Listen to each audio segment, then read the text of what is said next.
pitch where dreams collide. High road roaring every night. Spotlight on Spurs, feel the fight. Spotlight on Spurs, hearts ablaze through the cheers and cloudy days. From the lane to glory's flight. Spotlight on Spurs, shine so bright.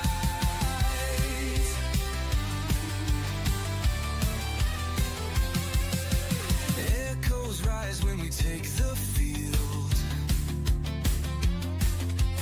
This is passion, nothing concealed.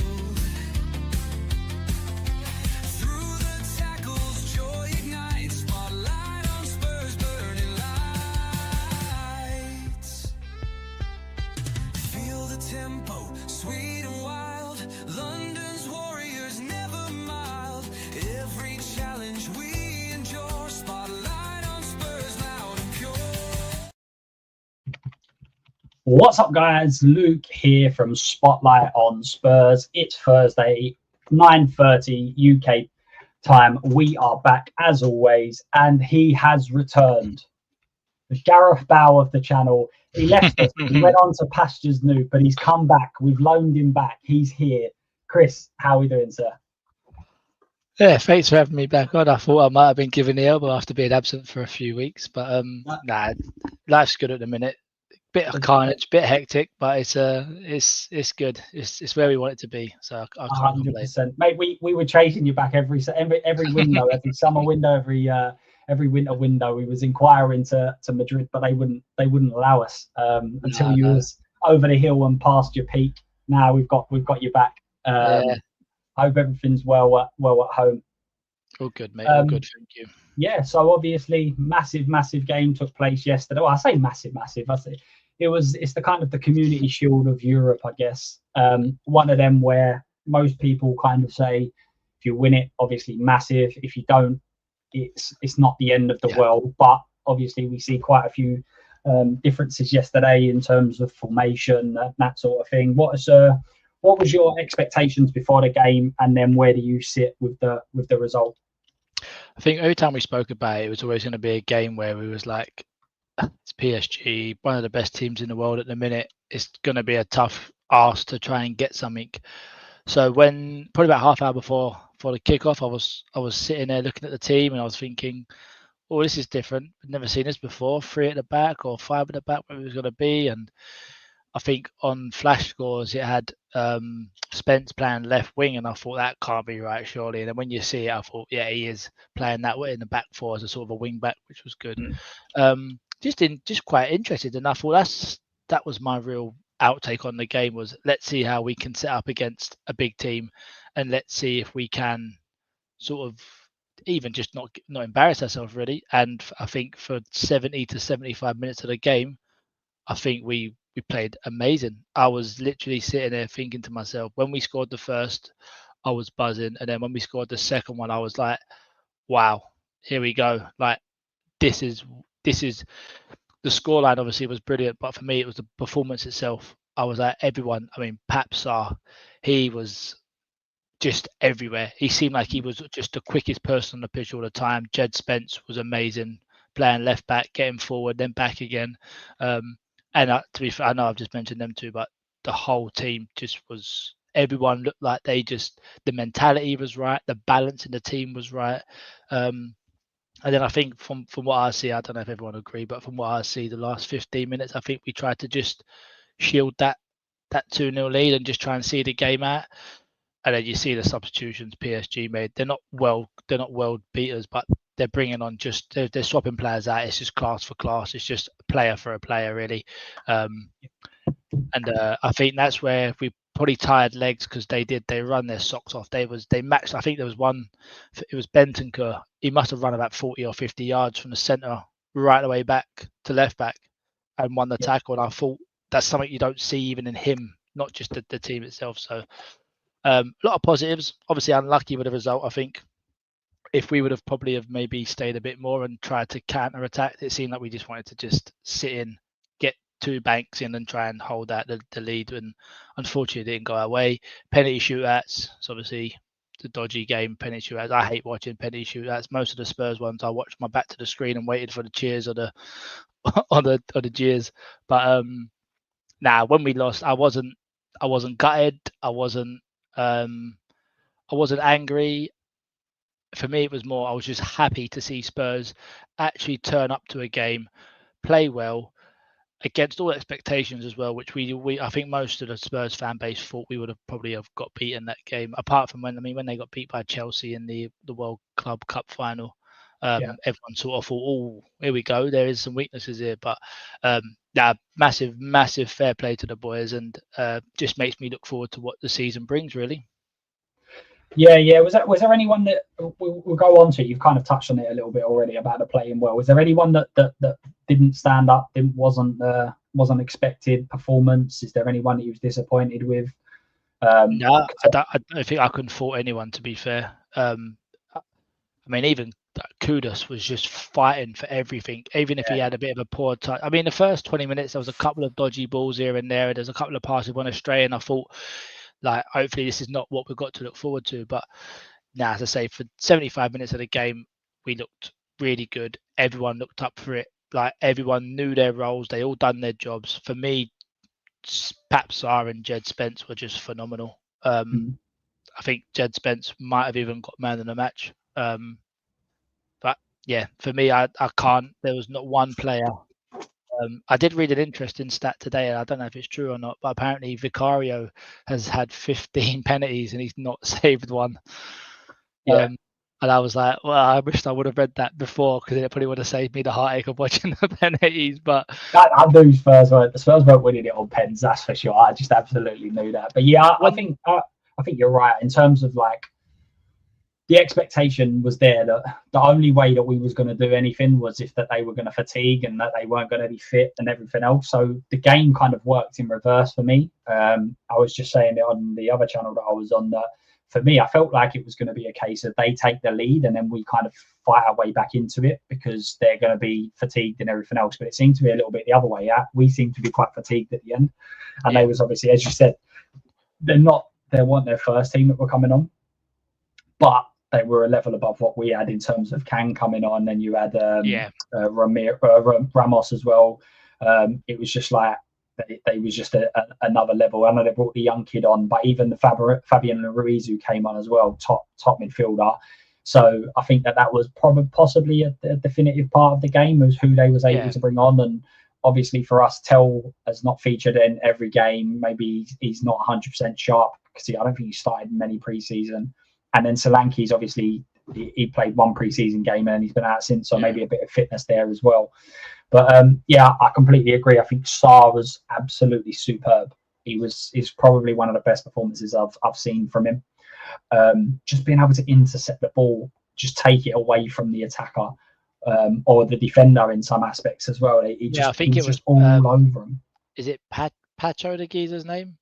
Paco, Paco, he took a touch and literally Sarr was on his left shoulder, and although he probably could have gone forward and done more with it in advance, he drew the foul and we got a free kick in a dangerous position. And I was like, that's exactly what we should be doing. That's energy we should be having. Obviously you can't sustain that for 90 minutes, it's impossible. Plus with the added on time as well, that could be 6, 7, 8 minutes in these games now. So he was never going to be able to maintain that. But I think a 2-0 lead against probably half of the Premier League, you've got a chance to see it out. When you've got a 2-0 lead and you're trying to defend for 15 minutes, if you're not on point for everything against a team like PSG, you're going to get caught out. And it was just unfortunate. I mean, the second goal, that header was, the cross and then the header was just superb from them. But yeah, as I say, a lot of positives, and everyone got a round of applause from me. It was really, really progressive to watch. And again, the first 70 minutes, the balance seemed to be there. And I think it now shows that, Archie Gray and Tell, I know Tell got a lot of abuse on Twitter or Instagram afterwards. Obviously, that's not right. You shouldn't be doing that to people. It's poor from any fan base. Doesn't matter what team you support and everything else. No one should be going. No one deserves that. But I think it does show that we need to bring in players that are at the level that if we're trying to compete with the top 6, top 4, we need to be bringing on players that are ready to play now. Archie Gray, I think there's still a bit of development there from him, and I think Tell as well still got a bit of development to bring there. But listen, hopefully they both come on leaps and bounds and they perform in the Premier League really well, and it's just they do just get coached correctly, because that's what I think Frank's been brought in for.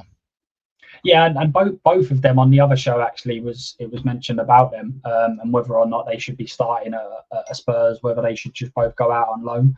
I can see positives in both of them going out on loan. I can't see it happening personally. I can't see Spurs going, would it be 40 and 35? So you could even argue Tell was closer to possibly even 40. So £80 million worth of young players going out on loan. I can't see it, especially with the issues that we've got in the current squad at this moment in time anyway. And I can't imagine the wages being that high either. I don't know what the two boys are on, but I can't imagine. Gray's on about 85k, I think. Gray's on quite a bit of money when you consider that he's obviously, at the time when we signed him, he hadn't even played in the Premier League, and yet he was on nearly 100k, which is a bit crazy. But yeah, I think both of them are obviously need to do some learning. They need to kind of develop, and it's whether Spurs have got the time to be able to dedicate that. Because they're going to learn by playing, and how much should they be playing, I guess, is the question. If you go and get, we'll talk about transfers in a minute. But yeah, like if you go and sign a few players, how far does Tell then drop down that pecking order? You've got obviously Son's left. You've got Richie, who played on the left last year. You've got Tell. You've got Odobert, you've got Johnson, who's played there. You've got Savinho potentially coming in. Now, I know a lot of these players can play in other positions as well, but you've got to have some sort of an idea of what your main 11 is. And then obviously injuries, etc. So it'd be interesting to see how them players develop and actually how many games they get starting in like the Premier League, say. Like, can you see them? Because if we got, and this is something I hadn't really thought of, but if Palhinha gets injured, you're just back at where you started, aren't you? You go back to Basuma's going out, what looks like he's going out the door. Yeah. So you then go, well, who have you got next year? You've got Bentancur and probably possibly a Bergvall. So big statement as well, I think Frank made on Basuma. I think that's a really big statement. Just basically, I think it was in a press conference. He said that he's just been late to training too many times and he doesn't turn up, and then so I left him at home. And I thought that's some that. Do you know what I mean? You either put your foot down on the doors and say to these players, "Look, I'm not messing about now. Like, this is what I require from you, and this is the level you need you to be at. You either step up or you go." So yeah, fair play to him for doing that. Yeah, there was. I mean, should he have done it in the final? Is that a gamble that you take? Because obviously, Gray came on, didn't do too much. Like, what are your thoughts on that? I think hindsight always comes in there, doesn't it? Like, you always think, what if we had Basuma to come on instead of Archie Gray, and even then, probably with Son. Like, imagine if you bring on Son for the last 15 minutes instead of Tell. Does it make anything there if we just waited until after that final and then let him go? But you've got to play with the cards you've got. You can't change it now. Like, I mean, hopefully we can get some signings in, as you mentioned. But if Basuma's attitude's not there and he's not going to bring anything to the team in that sense, I'd rather him go and potentially someone else comes in. Even I don't know I don't even know if we've been linked to any more centre midfielders or not. But yeah, I definitely think you're right in the sense of if Palhinha gets injured, we're literally back to square one again. So, but Bentancur played really well in that position. He seemed to sweep up really well and done that job perfect yesterday, which we know he's done towards the end of last season. We see him do it really well in the latter stages of the Europa League. So, not that I'd want him to.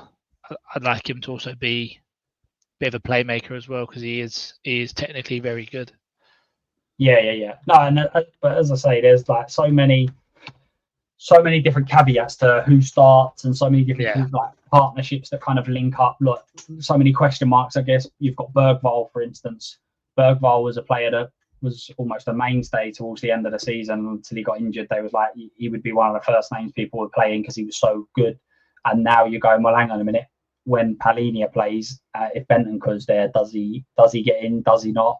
Do you know what I mean? So it is quite an interesting one. And I think, and then I mean, Pap Sarr had a game of his life yesterday as well. He played 100%. unbelievable. So then, again, how do you now go and drop Pap Sarr? I mean, there's three of them: Palhinha, Bentancur, and Pap Sarr. The midfield was always coordinated. There was always information. They always knew what each other's roles were. Pap Sarr was amazing. So yeah, I think it's a good headache for Frank to have as a manager. You've got too many players that want to prove it, because Bergvall might start on Saturday and he might do a bit of a rotating, but then Bergvall might, now in Bergvall's head, I know he's only young, but he might have to come out now on Saturday and be like, I've got to play my socks off here, otherwise Pap Sarr's got to step in and take my place. Plus, if we're looking to sign Eze as well, he's going to be probably sitting behind the striker. So again, you've got these players that are coming in that could all potentially, as you say, even drop Bergvall down the pecking order. So I think it's a good situation to be in, because then you've got everyone on their toes, and again, it makes everyone perform to the highest ability all the time, because one game or one bad training session and you could get dropped. Yeah, 100%. And obviously different formation to what he's tried in the pre-season. So is it a case of, is that going to be let's say when you're playing against the top teams, is that going to be the formation that he goes to? If that's the case, then there are certain players that probably would play most games but actually don't play if he's playing that system, because it seemed to be very much like it was Richarlison up top with Kudus kind of playing off of him, and then Sarr being the one to kind of break from midfield. But obviously you've got Johnson, you've got obviously if we do end up bringing in Savinho, Eze, that sort of player, like where do they sort of fit into the mix? I just hope it's not a case of like we're playing Burnley and we play a 4-2-3-1, and then we play against Chelsea, Man U, Arsenal, Liverpool, whoever, we play 3, and the next game we're playing a 4-4-2, and then do you know what I mean? I don't want to see too many different formations. I understand that you can't be like, we're going to go and play against a big team, we have to do this formation, because then you've got to sort of keep everyone guessing, and you've got to play to your strengths and try and benefit from their weaknesses. But yeah, I just hope it's not a game of every week we're looking at it going, what is his tactic this week? What is his tactic? Well, this is one of the things that I said about Frank at the very, very start. I've always been a fan of Frank. I've always admired him from afar. I thought he speaks well. I think he's very approachable. Whenever you see documentaries, the way he talks, I think he's brilliant. But my thing is almost, is he too adaptable for Tottenham? So again, I've used this example so many times, but if we're playing Wolves at home and they're going with 2 up front, does he change formation to eradicate their problems? And then Spurs fans will sit there and be like, no, hold on a minute. When we go and play Real Madrid away, I don't mind changing. I don't mind going defensive. But I'm not going in a different tactic because Wolves are playing. Like, do you know what I mean? So it's almost like is he too in the sense that, are we going to see a different thing happening every single?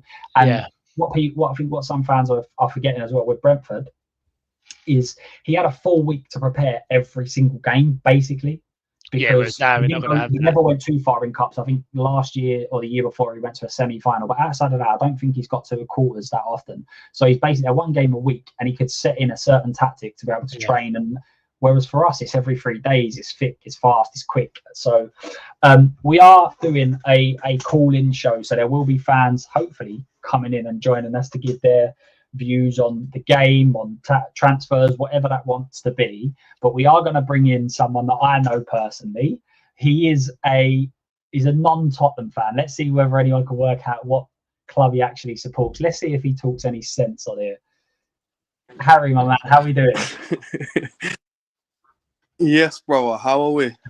How are we doing? Did you see the game yesterday? I watched bits of it. Yeah, I was in and out, to be fair, watching it as usual. You know, I'm always up to date watching games. So, I was in and out. I was very surprised how you set up, to be fair. Yeah, I think that was the kind of expectation in the fan base, to be honest, that it was a little bit different to what we was expecting. Fair enough.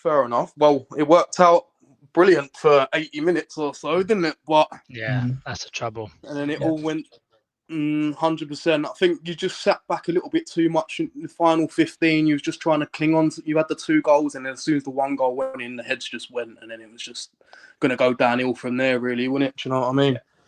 Yeah, I agree. I think if we had a little bit more up front, it then relieves the pressure on the defence a little bit, and I think that was one of the reasons why we sat back. I think you could tell that players were getting a bit tired as well. There's been a hell of a lot of travelling. They've been all over the place, and I think that kind of factored into it.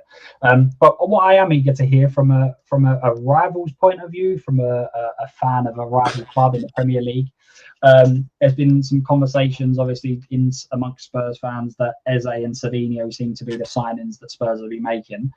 We obviously Kudus as well. You can kind of have a quick chat about him and what your thoughts are on him. But if we upgraded our forward line, so we had Johnson, Maddison, and Son last year, say, to Kudus, Eze, and Savinho, what would you be your thoughts on that as a line behind the striker at Spurs?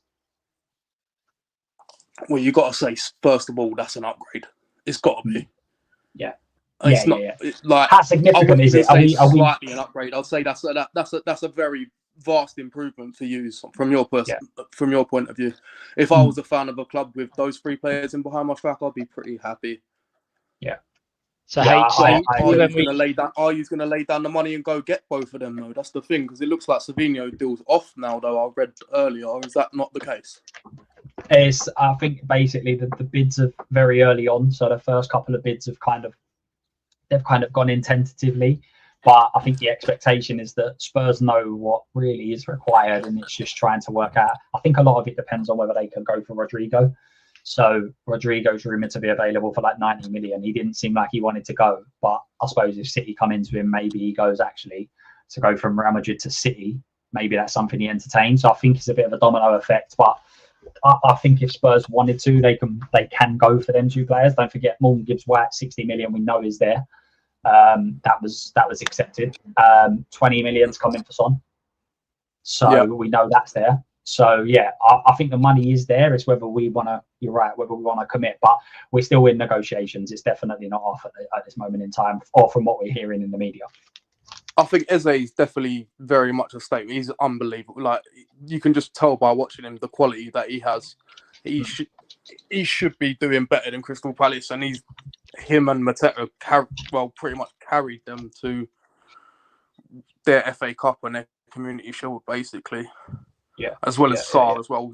Not to disrespect Sarr, but Eze is, for the price, unbelievable. But again, with Eze, you're guaranteed he's going to miss at least 5 or 10 games a season. He's always injured. So again, more about Spurs. Don't worry about it.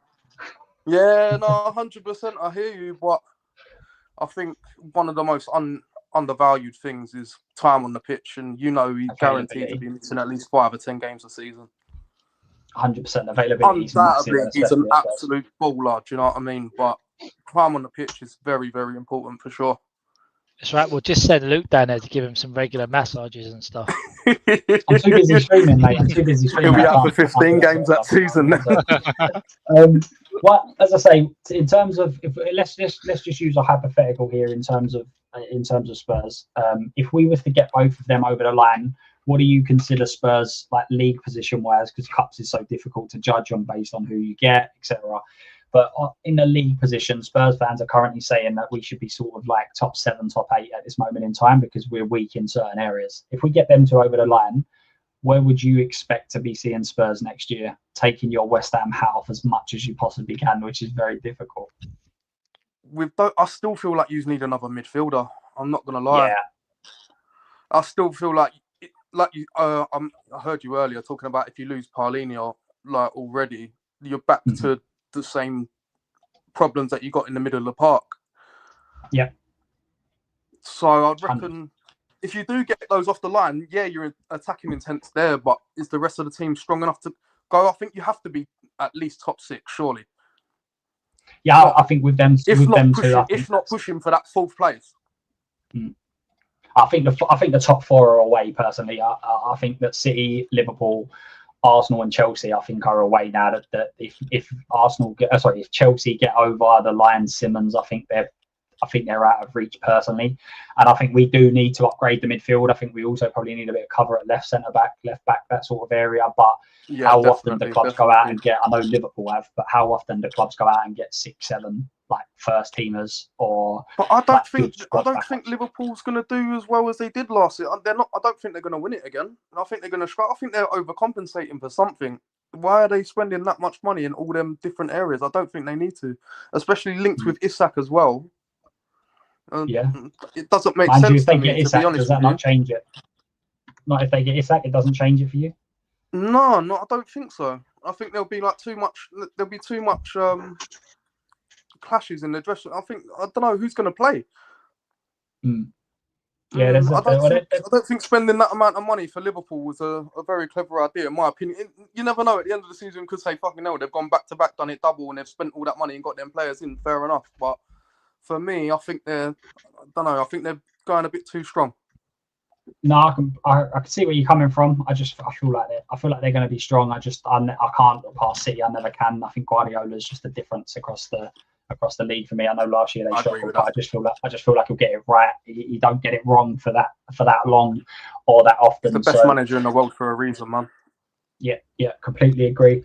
All right then, mate. Kudus, just a quick one on Kudus, because we have got some people that are waiting to kind of come on. So, what are your thoughts on Kudus? Was you disappointed that you lost him? What do you think he's going to be? Because obviously first season was very good for you lot, and then second season kind of tailed off. But he was playing up against Bowen, which he's not just playing up against the player; he's playing up against the captain. He's almost like the fan favourite. So, what are your thoughts on Kudus? What he'll do at Spurs? Kudus, I think you can see already the quality is there in the player. It's just whether he wants to show up and actually do it on the pitch. Yep. I feel like if he puts his mind to it, he can go to the very top. You've seen the quality that he's got. He does things that players can't do, and he can do it. But it's just what Kudus you get. I feel like it was a good deal all round. West Ham, we managed to get a profit on him. Yep. He had him for 2 seasons and taken a profit on him for sure. For Spurs, I think it's a little bit of a gamble, but if the gamble comes off, he's £100 million player plus. I really do believe that. Yeah. It's as I say, it's a weird one. It kind of fitted for everyone, didn't it? It was like, it's weird that he could potentially become a lot better and worth a lot more, but actually it was probably right for West Ham to kind of cash it. As I say, with Bowen being there, it seems to be the kind of place that he wants to play there or just behind the striker. So 100%. He's best on the right for sure, but he isn't getting him in our team ahead of Bowen. No way. He's not on his level. But also, as I said earlier, it's not just about being whether he's a better player or not. Bowen represents a bit more for West Ham, doesn't he? He's 100%. The captain. He's like within the fan base. Boy, so for sure. Even if he was slightly better, he's our main man. He ain't moving in. Yeah, I'll make that right. But like I said, I think he's a good player. He's a very good player. He can go all the way. It's just whether what Kudus you get. Yeah, completely agree. Hopefully he's on it a bit more. He's been superb in pre-season. So I would love to be able to see if we can take Paqueta off you as well. I know you've laughed at that when I texted you in the past, but he would be lovely in that 8-0. You know, that to us. We've got him back. He ain't got no betting allegations over him. There's a whole new man this season. All right, mate. Listen, I appreciate you coming on. Thank you very much, Harry. Cheers, mate. I appreciate it. Love, boys. Hey, speak to you soon. Take care, mate. See you later. Bye. It's always interesting, isn't it, to get like another, especially with West Ham being a rival as well. It's interesting. That could have still there though. Even like for him to say it was a good deal for everyone, it's weird, isn't it, to say that when you're buying a player for one of your rivals. Yeah, 100%. But that's the thing, is like, that's why this channel is set up, and it is going to be mainly Spurs. The Thursday show will probably stay as Spurs, but I am interested to get other people on, because you see it from a different like perspective. Do you know what I mean? So a man that's been willing to come on the channel for a while. I kept saying, you're going to come on, and here he is. Eugene, my man. How are we doing? I'm doing good. How about you boys? Good to be on. Not doing bad. Thank you very much for coming on, mate. Thank you very, very much. Obviously, we are going to start. Have you got any particular questions? Do you want to kind of just rattle off some thoughts on yesterday? It's for you guys to decide what you want to do. I'll go with the flow. Whatever you guys want to talk about. Let's start. You've dissected the game, so. What were your thoughts on the game? Obviously, there has been a lot of hate with it towards Tell in the fan base, which is completely wrong. I think everybody agrees on that. Whether you like him as a player or not, that should just not be happening. But he's obviously received a lot of abuse. Frank has come in for a lot of criticism from certain parts of the fan base. For me, that's very much agenda based. You have to look at it and say he might have made a few issues or a few errors towards the end, but let's be completely honest, for 80 minutes we was pretty good at keeping out a very, very good team. Where did you sit on the whole performance and where we're at? I mean, to start with Tell, I think the club is not making it easy for him. For example, I don't have an issue with him as a player in a vacuum. My issue is that we spent all this money on him, knowing what we've seen from him last season. He's not ready yet to step in and make a big impact. And the issue and why fans are getting frustrated is that money could have been spent on Eze. If we're haggling over 5-6 million on Eze, and then we're spending 40 million on Tell, 40 million on Archie Gray, 30 million on Wilson, right? All this money could have gone towards Eze and Savinho. And if we had those two players yesterday, we win that game 100%. So that's the frustration. So I think fans take it out on Tell, but again, for me, I'll criticize him, but it's not about him as a player or obviously as a person. It's how the club is moving and the business that we do versus the business that we don't do. And I feel like if we do not sign Eze, Tell is going to be getting more and more abuse, unfortunately, because the club put him in the position to fail, right? We lost Sonny, and we need a top left winger. And if Tell is going to be our starter, he's not ready. So it's not on him. It's on the club to put him in that position to fail, unfortunately. And we've seen that before with the players that we're signing. So that's kind of my 5 cents on Tell. Yeah. Big up, Danalist. Thanks for coming on, my friend. How we doing? Evening, lads. How's everybody doing? Big up, chat. We're just having a quick chat about Tell, kind of saying that probably if he's the reason we don't get Eze because we haven't got the money, probably a poor signing on Spurs's shoulders, effectively. What are your thoughts on the game and the whole hate that's coming towards Tell completely over the top in my eyes? Well, first of all, the racist stuff is shocking.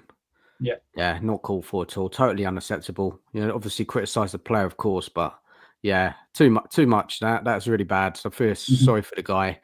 Regarding Tell, I wasn't a fan of the signing in the first place. Don't know what he does. This guy, 30 million, could have spent it elsewhere. And if that's the reason we don't go on and bring in a Savinho or an Eze because of that, and that just says so much, doesn't it? Yeah, exactly. That's the big point, isn't it? Is that like I was not against the Tell signing. I think Tell will become a good player. However, we can't look at it. We don't look at it at the end of the window where we go, if we bring in Tell, we don't bring in X, or that we're not told that you have 200 million. Would you go and spend X on Tell? Do you know what I mean? And I think we, as fans, we do this quite a lot where we kind of go, we need to sell him. But if the answer is we don't bring in a replacement at all, do you then go and sell him? So I always use Højbjerg as an example. For me, it was always a case of get rid of Højbjerg and bring someone in better. We got rid of him and brought in Archie Gray, and it's like, well, that wasn't the reason I was saying get rid of Højbjerg was. So, Chris, where do you kind of sit on the whole Tell if we don't get him? If we do get Eze, but we don't get a Savinho, say, and part of that will be because we've spent X on Tell. What would you be thinking? Is Tell a long-term player? Have we just got to play this long game, which Spurs love to seem to be doing? Yeah, and I mean, if Eugene hit the nail on the head there with everything that you mentioned. We had him for 6 months, 4 or 5 months, probably say. And me personally, you can see that he's trying, and you can see that there is going to be a player in there in time to come. But for me, right here, right now, it's not what we should have gone and signed. If that means missing out, or again, I think hindsight always plays a big part, because at the end of the season, Tell could have 20 goals and everyone goes, oh, what a signing that was.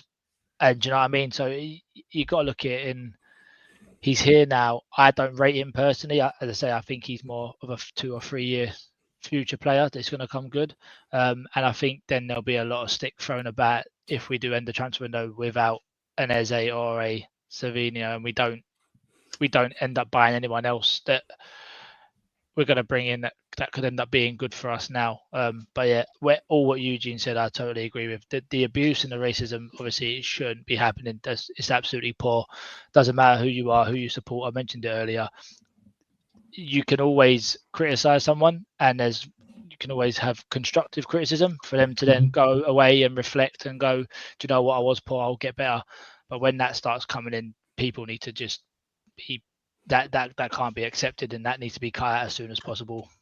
Yeah, and I mean, Eugene, you're on loads and loads of shows. Danalist, obviously, you have your own channel, guys. Please make sure you go and sub and like to everyone. We will put the links all in the descriptions and everything.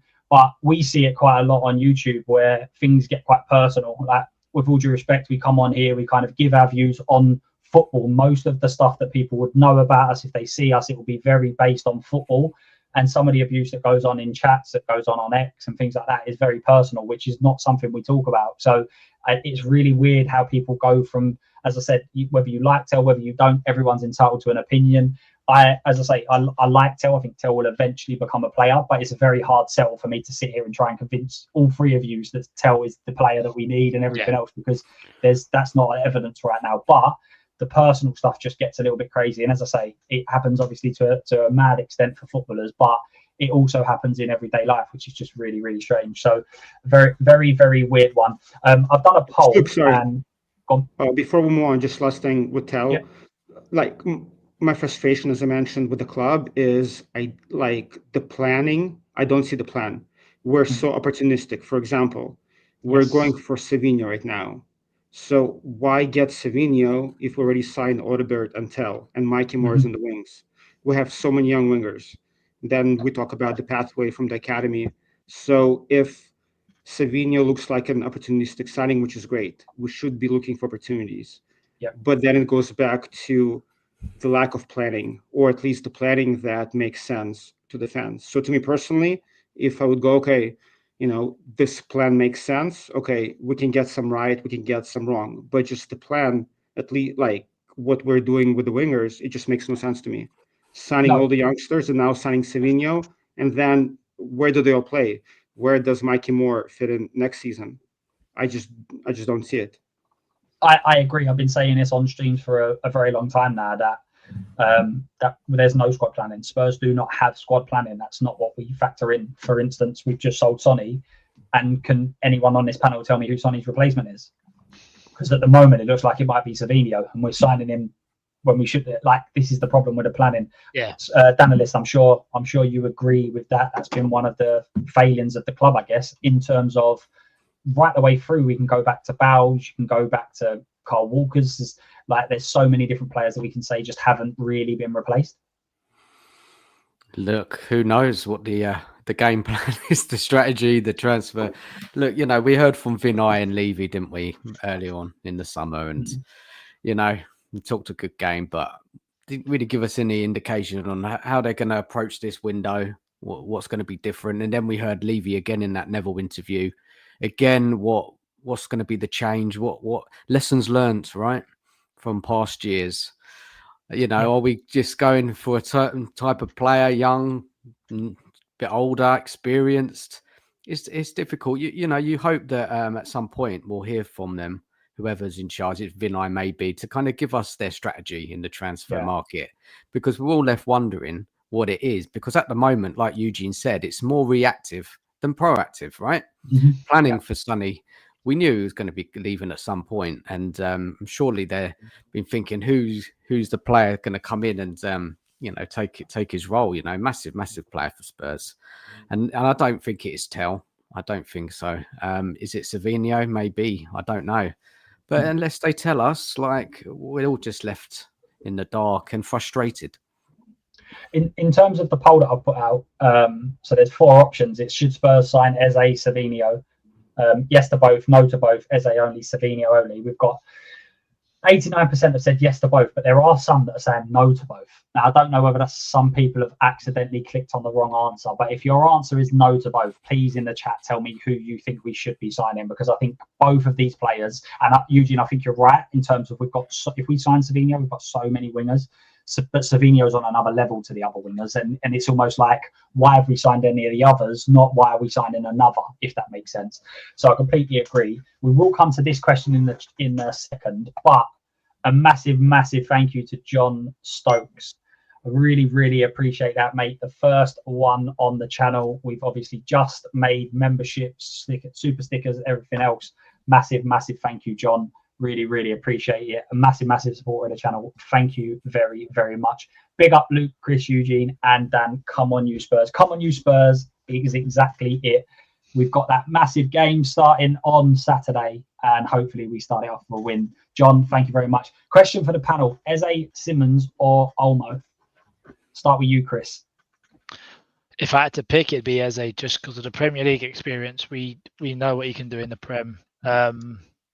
So if it was my money and I had to go and buy, I'd be picking Eze all day. Yep. Dan? What about Eze and Simmons? Both. You're just getting greedy now. You're just getting greedy. That's what you need, though, isn't it? Right, Dan, we're not talking Yeah. about Chelsea here. We're talking about Yeah, we're not Chelsea. Exactly. I was about to say the same thing. Go on. Seriously, no, Eze, I would choose. Yeah, he's a quality player. Yeah, I mean, homegrown and proven in the Prem. Mm-hmm. Yeah, I've seen a lot of players put out big numbers in other leagues, come to the Prem, and they just, for whatever reason, they're not a good fit. So Eze is a proven commodity, and we need a proven player who we know can come in and put up numbers right now. I agree. Eze is probably the number one for the reasons you've all just mentioned. However, I would caveat and go, if we didn't get Eze but got the other two, it still shows me that we're targeting a level above where we've previously been targeting. Do you know what I mean? I think Olmo is obviously at Barcelona. Simmons, I think, will be a top player as well. It's just that Premier League sort of thing. And obviously, if you talk about, they're probably not far off being around about the same price, I would guess. Simmons is probably a little bit cheaper, but Olmo, I think, will cost you quite a bit as well, trying to get out of Barcelona. So, but Adrian, I would like to know who you would pick, mate. So please tell me that in the chat. By the way, the window's 75 days old, and we've only got 2 signings. Why do we move director of football? Well, this is it. We're going to kind of go on to that as well in terms of the transfers. How many players do we actually need? We've got Savinho and Eze in the pipeline. Hopefully, they kind of get over the line. I feel terrible saying that after we spoke about Morgan Gibbs-White for about 3-4 weeks. But them two are put to the side. Is there any other players that you think? Let's say, for instance, these two we get done, and that's it. Is everybody then happy with that window? Do we still need more? What are our thoughts? I'll start with you this time, Eugene. I mean, we obviously need more, but just knowing how we move, if we just get those two in, I'll be happy. Just given, just being a realist. But obviously, we do need a striker. Yeah. But for that, we need Richarlison to move on, and doesn't look like that's going to happen. And we definitely need a center back, especially, Frank showed that he wants to play that back three. And so we need, Takai, I have no idea if he's any good or not. Again, another youngster. And Dragoshin is out for a while, so Ben Davies is the only option. So we do need a cover for Udogie or for Porro, depending where Spence plays. So we need a left back or center back who can play both positions, and we need a striker. But just given, how we do business, if we get Eze and Savinho in, I'm going to be happy, and hopefully we can do that business in January or next season. Because again, at least that would show me that there is a plan in place. I mean, right? We just need to have realistic expectations. We're not Chelsea. We're not going to buy 5, 6, 7 starters in one window. But at least I want to see, a plan towards building a squad. So if we get 2 starters in right now who can help us immediately, I'm okay waiting another 6 months for reinforcements. But left back or a full back is a position of concern, especially given Udogie's health. So that's a big one for me. Yeah, Dan, where do your thoughts lie if them two are the only ones that kind of get over the line? And obviously we're being really optimistic here. It is Spurs after all, so we're not guaranteeing that they do. But if them two do get over the line, is there other players that you think, or other positions more so, that we really, really need to get players in? So we need an elite creative midfielder, right? I think. I still think that's something. Obviously, a lot of this is we're probably not going to get them all this window, but in an ideal world, I definitely think that we need the player that probably Morgan Gibbs White, maybe the kind of replacement for wherever he was going to play. I think probably an 8 is required for sure. So yeah, well, that's a must. Yeah, you know, I mean, Frank yesterday he had a game plan, right? He called it an operation, didn't he? And he did very well. You know, I was surprised. He really did set the team up fantastically. And but it's all clear to see, you know, we're lacking in that final third, right? That creativity, someone who can hold onto the ball, spread the play, dictate the play. It's just so essential. We sign somebody like that. As they can do it, I think. You know, we've seen him do it at Palace, so that would kind of sort that area out. And then we're looking at a game-changing winger on the left, right? Maybe Savinio's that guy. You know, yeah. Again, he needs some development, but yeah, so exciting to see a player like that at Spurs. So I think if we get those two, there's more. I'll talk about it in a sec, but if we can get at least those two in going into next season, I'll be quite excited because it's a change to how Spurs do business, right? We've already signed 2 first-team players. If we sign another 2, that's 4, and we've all been asking for that. And if the club deliver that, then you know we must be satisfied for this window. We must. Doesn't mean that the pressure on the board ends, because we need to see that continue in the next window and the next window. Looking at kind of more players, ready-made players to really push on the team rather than going for the younger players. I'm not saying completely give up on buying young players, but get the essential players in first. We're going to offer the team straight away. They're going to come in, hit the ground running, and really help the team and help Frank. So those 2 are essential in this window. But looking a little bit further down the line, we do need, I think, like a top striker, a killer up front. 100%. I don't think Solanke's the guy, and Richarlison's not either. I think Frank will get the most out of those 2 players over the course of the season. But if you really want to compete at the top end of the league, you want to play in the Champions League, you need a real top striker there. I don't think it will happen in this window. I think those 2, that winger and that attacking midfielder, I think we'll get. Well, I hope so. And I'm happy with the plays that we do get and the ones that we're hearing right now. You know, I think we need a left back. I do. Centre back is an interesting one, Eugene. I think, you know, of course, you know, we probably could do with another one, but I think maybe there's enough there now just to get us through if there's only a certain amount of money left to spend.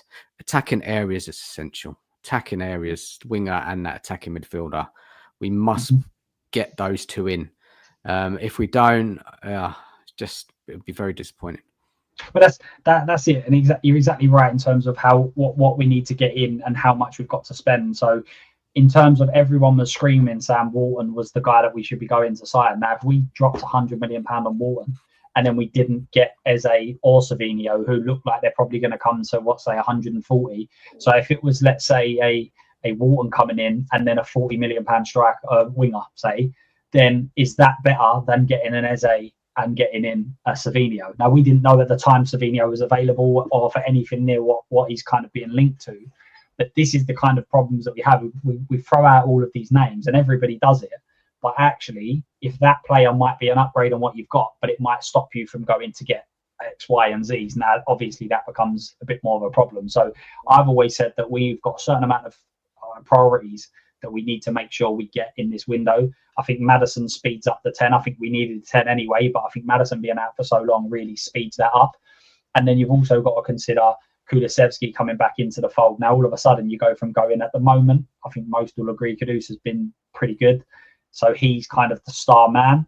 And then you kind of bring in Eze, you bring in Savinio, Kulusevski's back in a month. And all of a sudden you go, well, actually, them four are pretty decent options. And we only had one when you think about it in terms of it being Kudus. So these are all factors that need to be forwarded. I think, Chris, do you agree with the guys? Is that where you'd be targeting, and then a striker, defenders also needed on top of the guys that are already coming in? Yeah, I've got a theory that if we don't sign a striker in this window or in January, it's because Kane's coming back next year to break the Premier League record. He's done it. And we've all smiled on the panel. Everyone smiled. I've been reading bits and pieces about we've got first dibs on him, and I'm thinking to myself, see if we don't get rid of Richarlison and then next season, that could be that's my theory anyway. I think that's the route for if you go and buy another striker and you get rid of Richarlison, you've then got a striker you've had for a year, you've had Solanke for 2 years, and then you go and buy Kane. It sort of takes Kane out of the equation. You go, I don't want to see him at any other club because it would destroy my soul. I'll turn this into a question then. If that is what Spurs are doing, are you happy? And we'll go through the panel. Start with you, Chris. We don't sign a striker this summer because we're getting Kane next. Yeah, I'd be. You're getting some love in the chat already. I think if Levy come out and said Kane is being signed next summer, it's a done deal, and you've got to put up with these two, I'd put up with the two of them. I think, knowing that we're getting with these two. I don't think. Listen, they're not obviously the strikers, and I think we've been spoilt for years of Harry Kane being as good as he is, and he's one of the best finishers in the world. You can't knock that. It was always going to be a hard replace. I mean, whether Solanke and Richarlison's were the ones to replace him is obviously a big debate, and it's probably one that goes against them. But if we do go and sign Savinia as a Kudus on the right, I reckon we will produce things. I'm not saying that Richarlison or Solanke is going to score 20, 30 goals a season, but I think we will definitely have more. I mean, yesterday there was talking about you had Danso on long throws. We was playing for free kicks and corners. So there's a clear, obviously the technical route of that. We're playing for set pieces. So not that I'd want us to just only score from set pieces, but I would put up with them too if it meant that we're getting Kane back next year, 100%. You know that next season you're going to have a prolific goal scorer who is going to do the job for you. Eugene, I see you shaking your head. Do you not agree with him, or you don't think it's happening? Well, I mean, I don't think it's going to happen. But, well, he might come back when he's like 38 or 39 for just one season, to get the goal-scoring record. But, I mean, obviously I will take him because I don't think we're going to get a striker this year anyways. So if it means getting Kane back next season, of course I'm going to take him. Unfortunately, I don't see it happening. We can also use Kane as a number 10 as well. He'd be our best passer by far. And if he's slowing down, if he doesn't have the legs to be a striker anymore, he'd be our best passer by far. So, I mean, I definitely take him. He still has probably 3 years left of being a top player. So I'd take him for 2 years for sure. I'd say that he probably has a couple of years as a top striker, and then I think he will go backwards. I think he will stay at a very decent level. Obviously, if you're playing more of a cam as opposed to like free in midfield, which we've done previously, I wouldn't expect him to be chasing around the pitch and all of that. But if you're playing just sit up there and create things, then I think he potentially have even longer than that. Dan, what are your thoughts? The whole plan, we've just said how Spurs don't have a plan, and now Chris has put a master plan in place where Kane's coming back next year. What are your thoughts? I don't think he's coming back. I don't think so. I mean, of course you would take him 100%. Yeah, why not, man? Of course, you'd love it, we'd love it. But look, I don't think it's realistic. Why would he leave Bayern? He's going to be winning things there and challenging at the top end, and we're not in that position yet. I think he's got his taste of winning, and I think he'll want to break that Premier League record because it won't be broken for years and years to come. No one's going to stay in the Premier League that long and never even get close to it. So I think he'll want to come. As I say, it would break my heart to see him playing in a City top or a Man United top or any other kit apart from a Spurs kit, because I'd still want to support him, and I know that even when he against us, it would destroy me. So I think that's more of my heart getting that theory there. But I've been reading things about like next season, and Levy keeps on saying like the clause is there.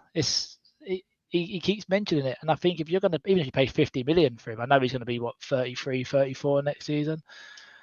Just pay the money, get us as someone in who can actually finish. He can score. He's penalties. He can take free kicks. He can score both feet. He's proven that he's a prolific goal scorer. It's what we're all crying out for. He's never had the pace, so he's never going to lose the pace in my eyes. I know I'm thinking with my heart. I just thought I'd like to see what the chat would think, and mixed reviews, I think, from the chat. Is this Gareth Bale all over again? I just feel like Gareth Bale was coming back for ever.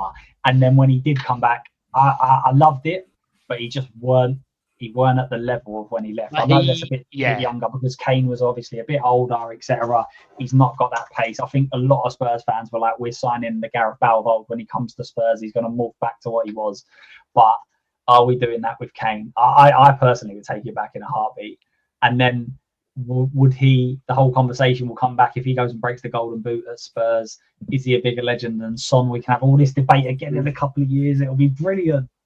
Do you know what? Actually, if Bayern wins Champions League, if he wins Champions League, there's a more chance of him coming back because then he would win Bundesliga and Champions League. So there's nothing really left for him to prove.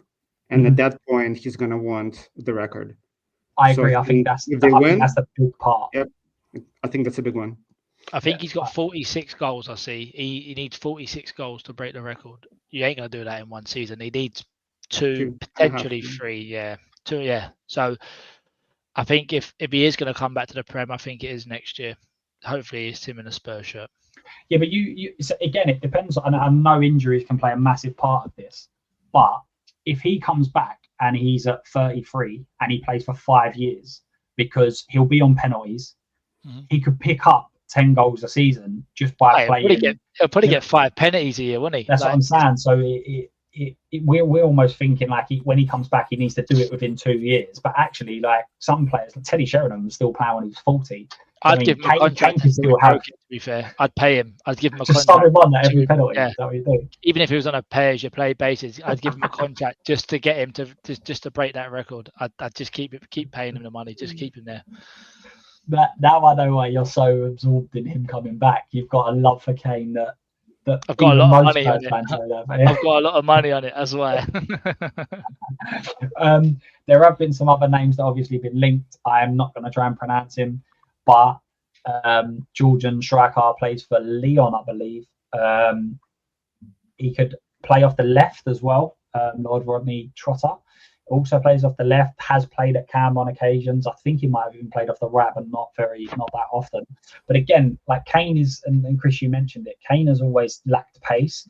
So what Kane needs around him is players that are going to run in behind. So he was electric with Son because Son would create that gap. He would create the space because defenders would be worried about that. So I think that regardless of what tactic you adopt when Kane comes, or if Kane was to come back, you just need to have them players that run in behind. Savinho would absolutely be key for that sort of stuff. Kudus, Eze, that again, having them three behind him is. That's what I was saying about if we keep Richarlison and Solanke. They're not prolific goal scorers, but I think having them three with the creativity, the pass, and what they can do, especially your two wide men, they're gonna take on the men. They're gonna beat players. They're gonna get in behind.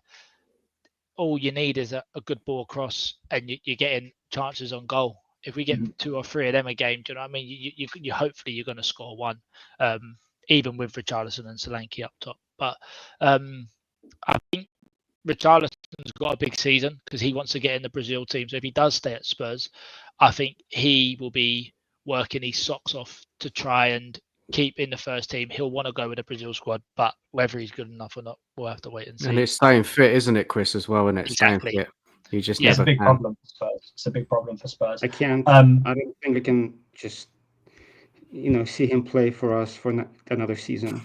He did have a good game, but it's, it's so interesting seeing Kudus play. The way how physical he is, the way he holds the ball up, just the way he works versus our strikers. Even Solanke, who I'm a fan of, but he's not as physical as I thought he would be, just given his size. And Richarlison, he's a good guy. Yes, he's great on social media. Yes, he works hard, but man, that touch and and those misses, I just can't. It's funny you say that. Though, isn't it? I think so. He is Brazil's number 9, Eugene. So he's not Brazilian. He is Bolivian, and he's not. Our record with Brazilians is shocking. We just seem to get the worst Brazilians. With Emerson and Richarlison and Lucas.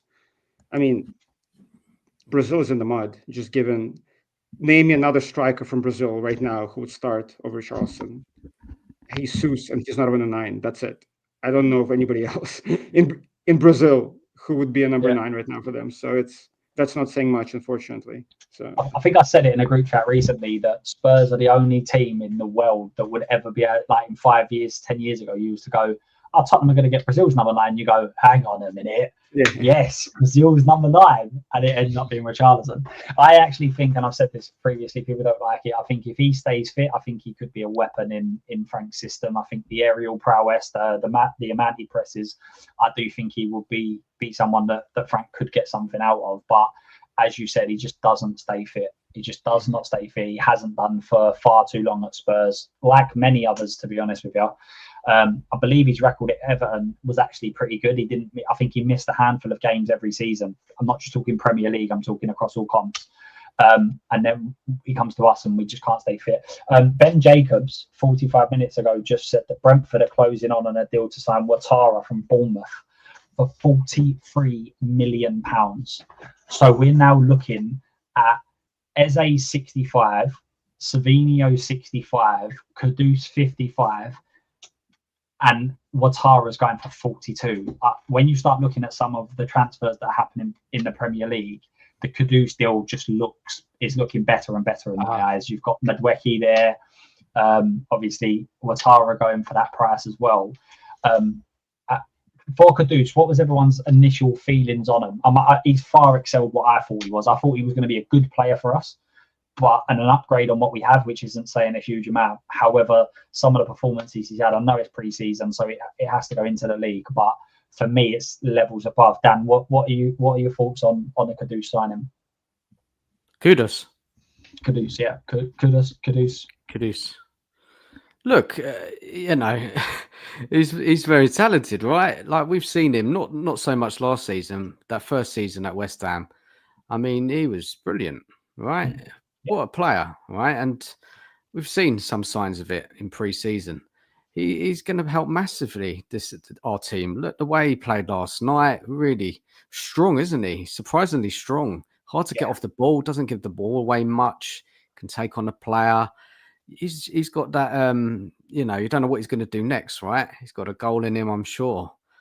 I just think that we need not just him, we need something else, right? So, because what we've seen is like teams, they kind of put 2 on him, don't they? Because that's our only kind of danger in the tracking threat. It doesn't come from Tell, does it? Or whoever else is playing Wilson. They double up on Kudus, and this is why it's so important that we get somebody else like that on the other side, right, to really help us. But Kudus, look, I think he's going to have a good season at Spurs, and I hope he can stay fit. And this is the sort of level of player that we need to start signing regularly.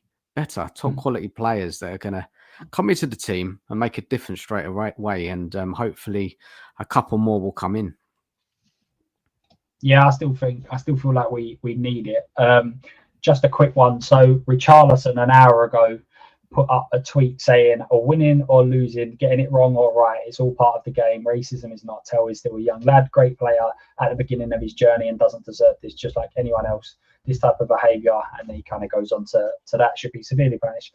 It's so easy to hide behind social media profiles, spreading hate in this kind of speech. Something has to change. We're with you, Tell, which I think's exactly what you were saying earlier, Eugene. He seems like a really good character around the club. He does seem, some of the stuff that he comes out with on social media, even the chicken dance is brilliant. But for comedic value, he needs to start delivering on the pitch, and he needs to stay fit. So we said it, Harry said it earlier when he came on. Availability for Spurs has been so damaging, and we have it across multiple positions. Udogi's not fit enough, or doesn't play enough games. Romero doesn't play enough games. Van der Ven doesn't play enough games. Richarlison doesn't play enough games. Bentancur even. We've got so many players in this team that don't play week in, week out, which makes it very, very difficult to have a settled lineup, doesn't it? Richarlison, man. Richarlison, look, he's never going to be the player, is he? He's trying, he's working hard, putting in a shift, but it's that quality.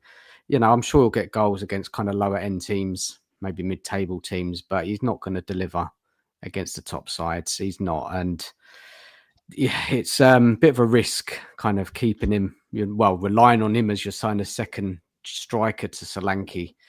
It really is. I just I've seen enough, I'm afraid. I don't. We should have kind of moved him on, but he doesn't want to leave, does he? He doesn't want to leave. He's too injury prone as well. And look, I've had enough of him, guys. Ain't you all had enough of him, or do you feel like he deserves one more chance? I don't think there's many fans that would say keep him.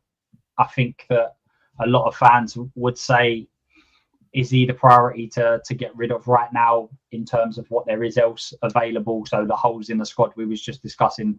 If you got Eze there, a Savinho there, is that enough for Richarlison to go, or do you need to still bring in another striker? What's the likelihood of us bringing in another striker on top of them? That's what we can't, isn't it, Luke? We can't bring in another striker because we still got him on the books. Can't get rid of him. No, but I'm saying he's not going to command a big fee, is he? So he's going to be a relatively cheap player. That say, well, what's he gonna take? I mean, by the sounds of it, you're going to give him away, but he hasn't got any offers. There's no offers there. Nobody's coming in for him. Say you can get rid of him for 10 million, then you bring in Eze and Savinho. Is there cash to go and bring in another striker? That's the problem. So do you just keep him around for one more year and then you target that as a priority next year, or you just do what Chris said and we bring in Kane? It looks like he's staying anyway, doesn't it? It looks like he's staying. Personally, I'd rather give like Lancashire an opportunity just to see what he's got. Mm-hmm. Like, I don't see how Lancashire would be a big downgrade from Richarlison.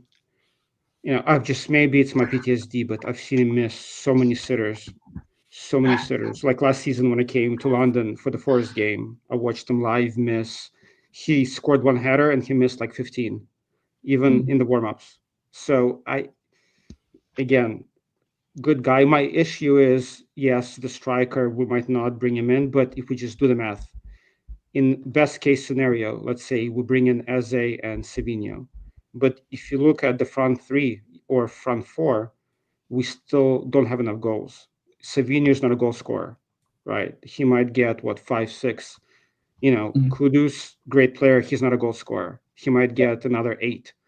So we've lost so many goals. Where are the goals coming from? Right? Eze is not a goal scorer. So we'll have these like 1v1 demons who can we're going to have somebody with flair who can take their man on, but I just don't know where the goals are going to come from. Solanke and Richarlison are not clinical enough to score 20 goals apiece. And if they don't, I just think we're going to struggle to score 2 goals a game. Like, as we've seen in the preseason, all our goals come from either set pieces or, mistakes from the opponent. Yeah. And even, again, best case scenario, we get Eze and Savinho in, but even then, I think we're going to struggle to beat low blocks, or I just don't know where the goals are coming from. That's why having a clinical striker who can give us 20 goals a season is critical. And Richarlison, he does all that other stuff, but he does not put the ball in the net. He just doesn't have the technique or composure to do it for us. So, but if you go and sign Savinho and Eze and Kudus obviously as well, who's going to create better chances, do you not think Solanke's goals will increase because of that? It should. And I do rate Solanke, but again, I just don't see him as that 20-plus goal scorer. Like, I like his, link-up play. He can hold the ball up. But from what I've seen, I know we didn't create many chances for him last season at all. But when we have, he's also, the composure just, isn't there. And I do like him as a player, but he's not as physical as I'd like. In the air, he's okay, but we haven't seen much of it. So we need somebody else, to, compete with Solanke for that number 9. Yeah. And Richarlison just isn't it for me. So Solanke's not a killer. He doesn't get his shots off fast enough. He will Kudus get is a killer, goals. like you can see. With Kudus, he has that. And actually, sorry, just last thing, and I'll be quiet. To your question about Kudus, Luke, like, he's great. One thing that concerns me about him is his mentality. So if we don't bring anybody else in, and he is the best player in the front three, and he gets doubled every single game, I'm concerned he might do what he did at West Ham, where he's like, I don't want to be here anymore. I'm frustrated. That's my only concern. So we need to put good players around him that he feels like he can do something and not being doubled every single game, as Dan said. Yeah, and I've actually been saying, sorry, Dan, I'll just come to you in a sec. I've actually been saying as well that we need to sign better wingers and attacking options to actually increase Kudus's involvement in the team, because you're exactly right. If I'm Burnley, and I think Savage just said it on his show, this is exactly what I would do. I would be going, right, if we put 2 on him and leave everybody else, we're gonna be able to deal with 50%, or probably even 75% of what Spurs can offer. Whereas if you bring in Eze, Savinho, or even just one of them, if you brought in Savinho and Kudus, then the people are going, hang on a minute, you've got one there, you've got one there. This is now so that for me, Kudus is going to be, he can only perform to a certain level unless you bring in other players that other defenders are going to say, oh, well, I have to look after him. Because I feel like that's what happened with us last year. I think teams went, leave me one-on-one with Son. I'm happy for that to happen. I've got enough about me to be able to defend that. Brennan Johnson doesn't seem to have to take on his man. I feel like that's what we don't have wingers where the defenders go, oh, look, I need help. Whereas it will happen with him. And I think that's another reason why we have to bring other ones in. Go on, Dan, I know you're going to just jump in there, mate. Yeah, just about Solanke. I mean, he had a good season, didn't he, before he came to Spurs? Areola got the most out of him, 19 goals. And we didn't see that last season, but he's playing in a different system. Dropping back too deep, picking up the ball. He didn't stay in the box enough for me. But even when he was in the box, for me, it's just not got that killer instinct. And yeah, I mean, we do need to upgrade that striker longer term, 100%. I think the club will kind of want to get a bit more value out of him this season. And I'm because I spent a lot of money on Solanke, right? So they're probably thinking Frank can get more out of him. Frank's come out and said he likes the player.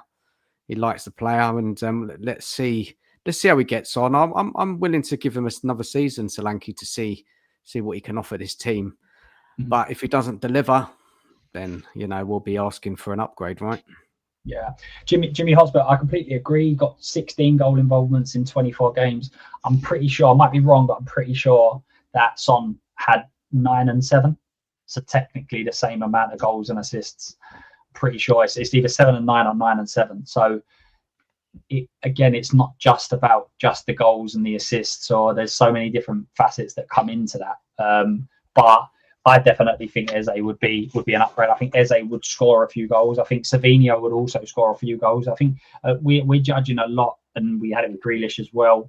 But Man City, the whole idea is that Guardiola has a way of playing and everything's factored in to get goals for Haaland. It's not factored in to get goals for the wingers. It's not factored in to get that. Literally everything is built to get their striker to score the most amount of goals. It didn't happen previously because they didn't have a striker. So when you look at Grealish and when you look at the wingers and they don't get as many goals, it's not necessarily just because they're not good at finishing or they're not getting into positions. It's very strategic based. That's why if you look at how far away City's midfielders are away from the goal, it's about creating space. It's about staying in positions. It's like Grealish's take-ons has dropped drastically since he went to City. It's not because he now can't take players on. It's because the instructions are very much, you need to be here. When you get the ball back, you pass it back, etc. Eugene, I know you was a big fan of Grealish. I thought we had to make sure we threw him in there. Solanke's plenty clinical, and Richarlison on form is also. I think they'll score some goals, but I think you're right. When you look at the top strikers, they're scoring 15 to 20 a season, and do you expect them numbers from Solanke and Richarlison? Well, do you know what? I've just checked the stats, Luke. Last season, Solanke got 9 in the Prem. In what we can all agree was a pretty poor Tottenham team for the whole season. But a goal scoring one. Like, people were underestimating the. I know up until the last few weeks when we really sodded off the league and everything else, we were still one of the top scorers in the league. Yeah. So that's a big part of it, isn't it? Is the fact that we were still scoring goals, and if your striker's not scoring them, Brennan Johnson obviously was. The reason why I mentioned that though was because if we've got Kudus, we get Eze, we get Savinho, you would like to think that having Solanke up front, who scored 9 with not a very creative. Having that creativity behind him and around him, surely his numbers is only going to go up. and he should be easily in the 15 goals a season category, even if it's just for next season, and then it goes on from there. So you'd like to think that it can only get better for him, because I think there is if you play to his strengths and you play for him, I think he will do a job. It's just trying to get that for him, and if it doesn't work, then obviously we need to go and get new strikers who, again, we've been so privileged to have someone like Harry Kane who can get the ball, turn, just knock it a yard and bang it, and he's got that clear at him. We've been so lucky to have that in the squad that when you lose that, you expect the next one to just do exactly the same, and it's not always the case. Yeah, so he's got to improve, man. He's got to improve next season. You know, he's really got to, because I mean, it's all right playing for Bournemouth. You know, not up against the low blocks. You know, when he's come to Spurs, he's more of the low blocks. So Solanke's got to prove himself next season. I think I'll give him one more year and see what he can do.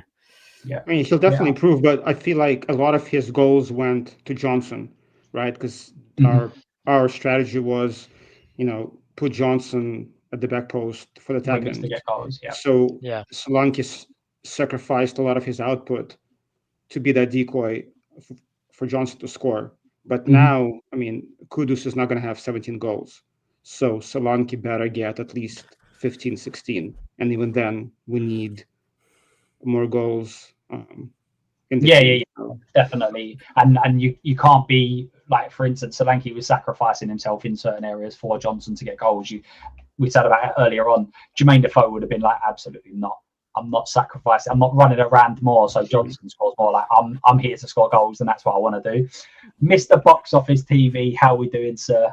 He's in the building, the main event. Well, hello guys, hello everybody. Sorry, I've been working overtime on content, but anyway, moving on. Because I did a watch along yesterday, and as you well know, showing some clips and hits and all that. You know what I mean? Because you need to get that that clip, that quick like and all that stuff. You know what I mean? But that's all that is. All that good stuff. But anyway, moving on. You know what I mean? Because Tottenham Hotspur give you all that drama, don't they? Like yesterday. You know what I mean? Nothing's ever easy. I'm here to spoil the party. Let's be honest here, because I'm not that guy. I'm not that guy. I really am not that guy. I have to be honest.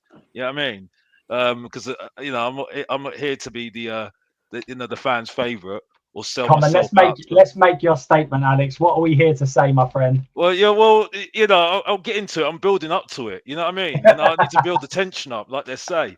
You know what I mean? Eugene knows that as well. You know what I mean? But anyway, moving on. Big up to you. But yeah, listen. Firstly, I will say it was. I'll give respect. We did okay. We did okay. There's one thing I've got to have a go at right now. Why the hell did he play bloody Archie Gray? Why did he put on Archie Gray? When he put on Archie Gray and taken off Paulinho, I knew it was going to go wrong. I had a bad feeling about it.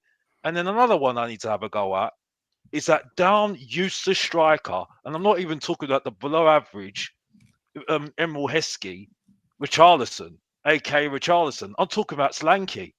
He's absolutely goddamn useless. Absolutely goddamn useless whatsoever.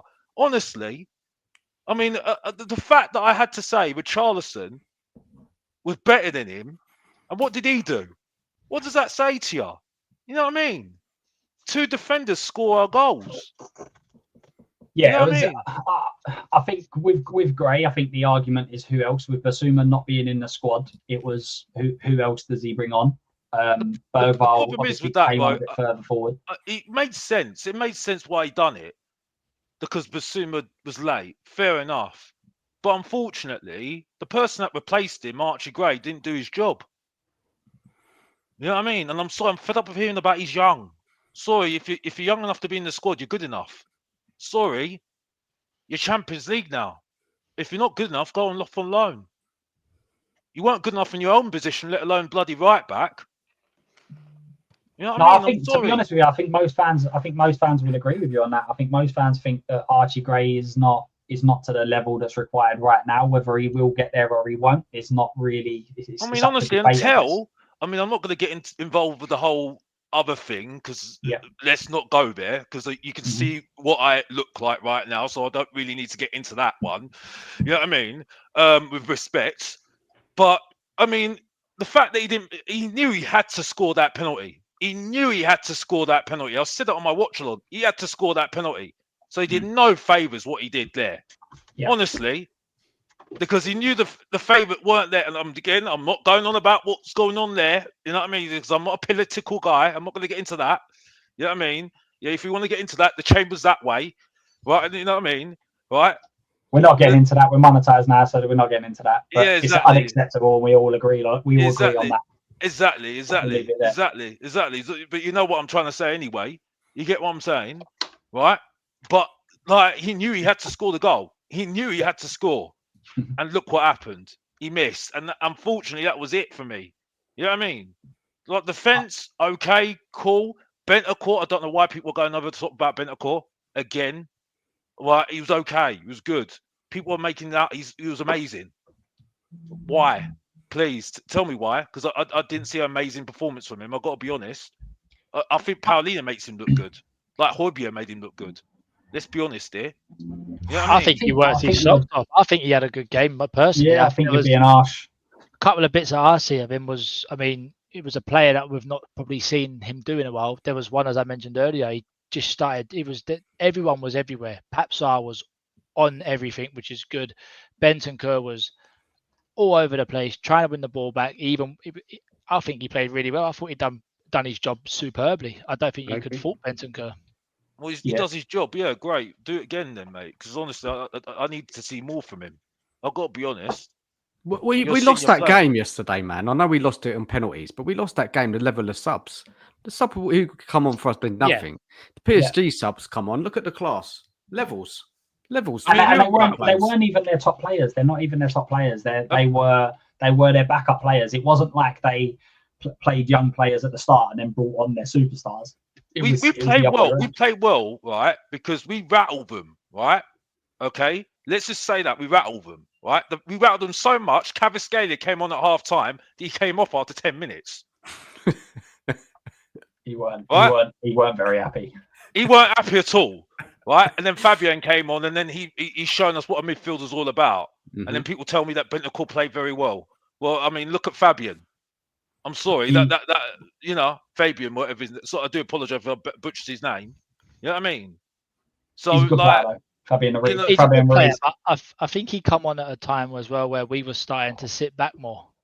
Yeah, it was tiring. So we was tiring. We're sitting back more, and he comes on, and then PSG had the momentum at that point. They were just bombing forward. It was always going to come. You could just sense a goal was going to come. They can't run for 90 minutes how they were running. It's a shame we threw away a 2-0 lead, but I think Spurs played well. I think we turned up, and I think we shocked a lot of people with how well we played. The structure was brilliant. Each player knew their job. They knew exactly what they needed to do, and they worked to their full ability. I couldn't be any happier apart from if we would have actually won the cup. I think I would have been jumping for joy. But when we lost on when the penalty went in at the end, I literally was like, I wasn't going, this is right. It's good potential from what we had last season, playing one of the best teams on form in the world at the minute. I think you cannot. I mean, the subs, as you say, were, and it shows a difference in class when you're bringing on players who have the potential to be very good. They've just not got the quality for what we're bringing on compared to what PSG and all the other big teams have got on their benches. That's what lets us stand. But I think that's why we need to go out and sign some more players, and that proves it. But otherwise, I think everyone played really well. I mean, our biggest issue was we had no outlet, right? Like Solanke and Tel. Solanke is not fit, so obviously he was useless. And Tel, like there was one moment where I think we lost the ball. Bentancur sprinting all the way back, and Tel just stands around, does nothing. Like Tel gave away a free kick at the edge of the box as well. One of his first things Tel done was instead of like just trying to get back and win the ball, he's obviously just dived in too quickly, calls the foul and give away a free kick right at the edge of the box in a dangerous position. And I'm thinking to myself, you've been on the pitch for 3 minutes, like just calm yourself down. But again, it could be nerves, it could be inexperience. Everyone just needed to just sort of take the step back. But you could just sense with PSG, they just kept on throwing on players who were going to make a difference. Fresh legs. Jed Spence was superb for me. One of the players in the match for Spurs. If I could have Chris, picked I'm it. not being funny, mate. I think it summed it up with the sidelines, right? You're talking like the apprentices. Most of these players, they're not apprentices. No, They're I agree with you. players. Like you saw Paulinho. This is why Paulinho should have stayed on the pitch, right? I don't care whether he was half fit or not, because he looked more fit. He looked more on board than most of our players. I've got to be honest, right? He was sitting on the sideline saying, "Keep your head, keep your head." That's what he was saying. That's what he was doing. Yeah. You know He's what I a mean? leader, and he's obviously leading the team from the side, which is what you want. It's a player in the midfield that we've not had for a very long time. He's that unofficial captain in the midfield, which is good. If you've got a player who is running socks off in centre midfield for 75 minutes and he's shattered, he's not going to do any better than bringing on someone who's fresh. You need to bring on someone fresh in that situation, even if it is someone who maybe, I mean, Archie Gray didn't do anything to concede the goals, so I don't think he was at fault for anything. Obviously, if he was out of position, if he wasn't up to speed with the game, as I say, the momentum changed by that point, and we got the fresh legs on just to get the fresh legs into the team. It wasn't because Archie Gray's better than Pelini at what he does, so we're going to bring him on. It's just because we had to get the fresh legs in.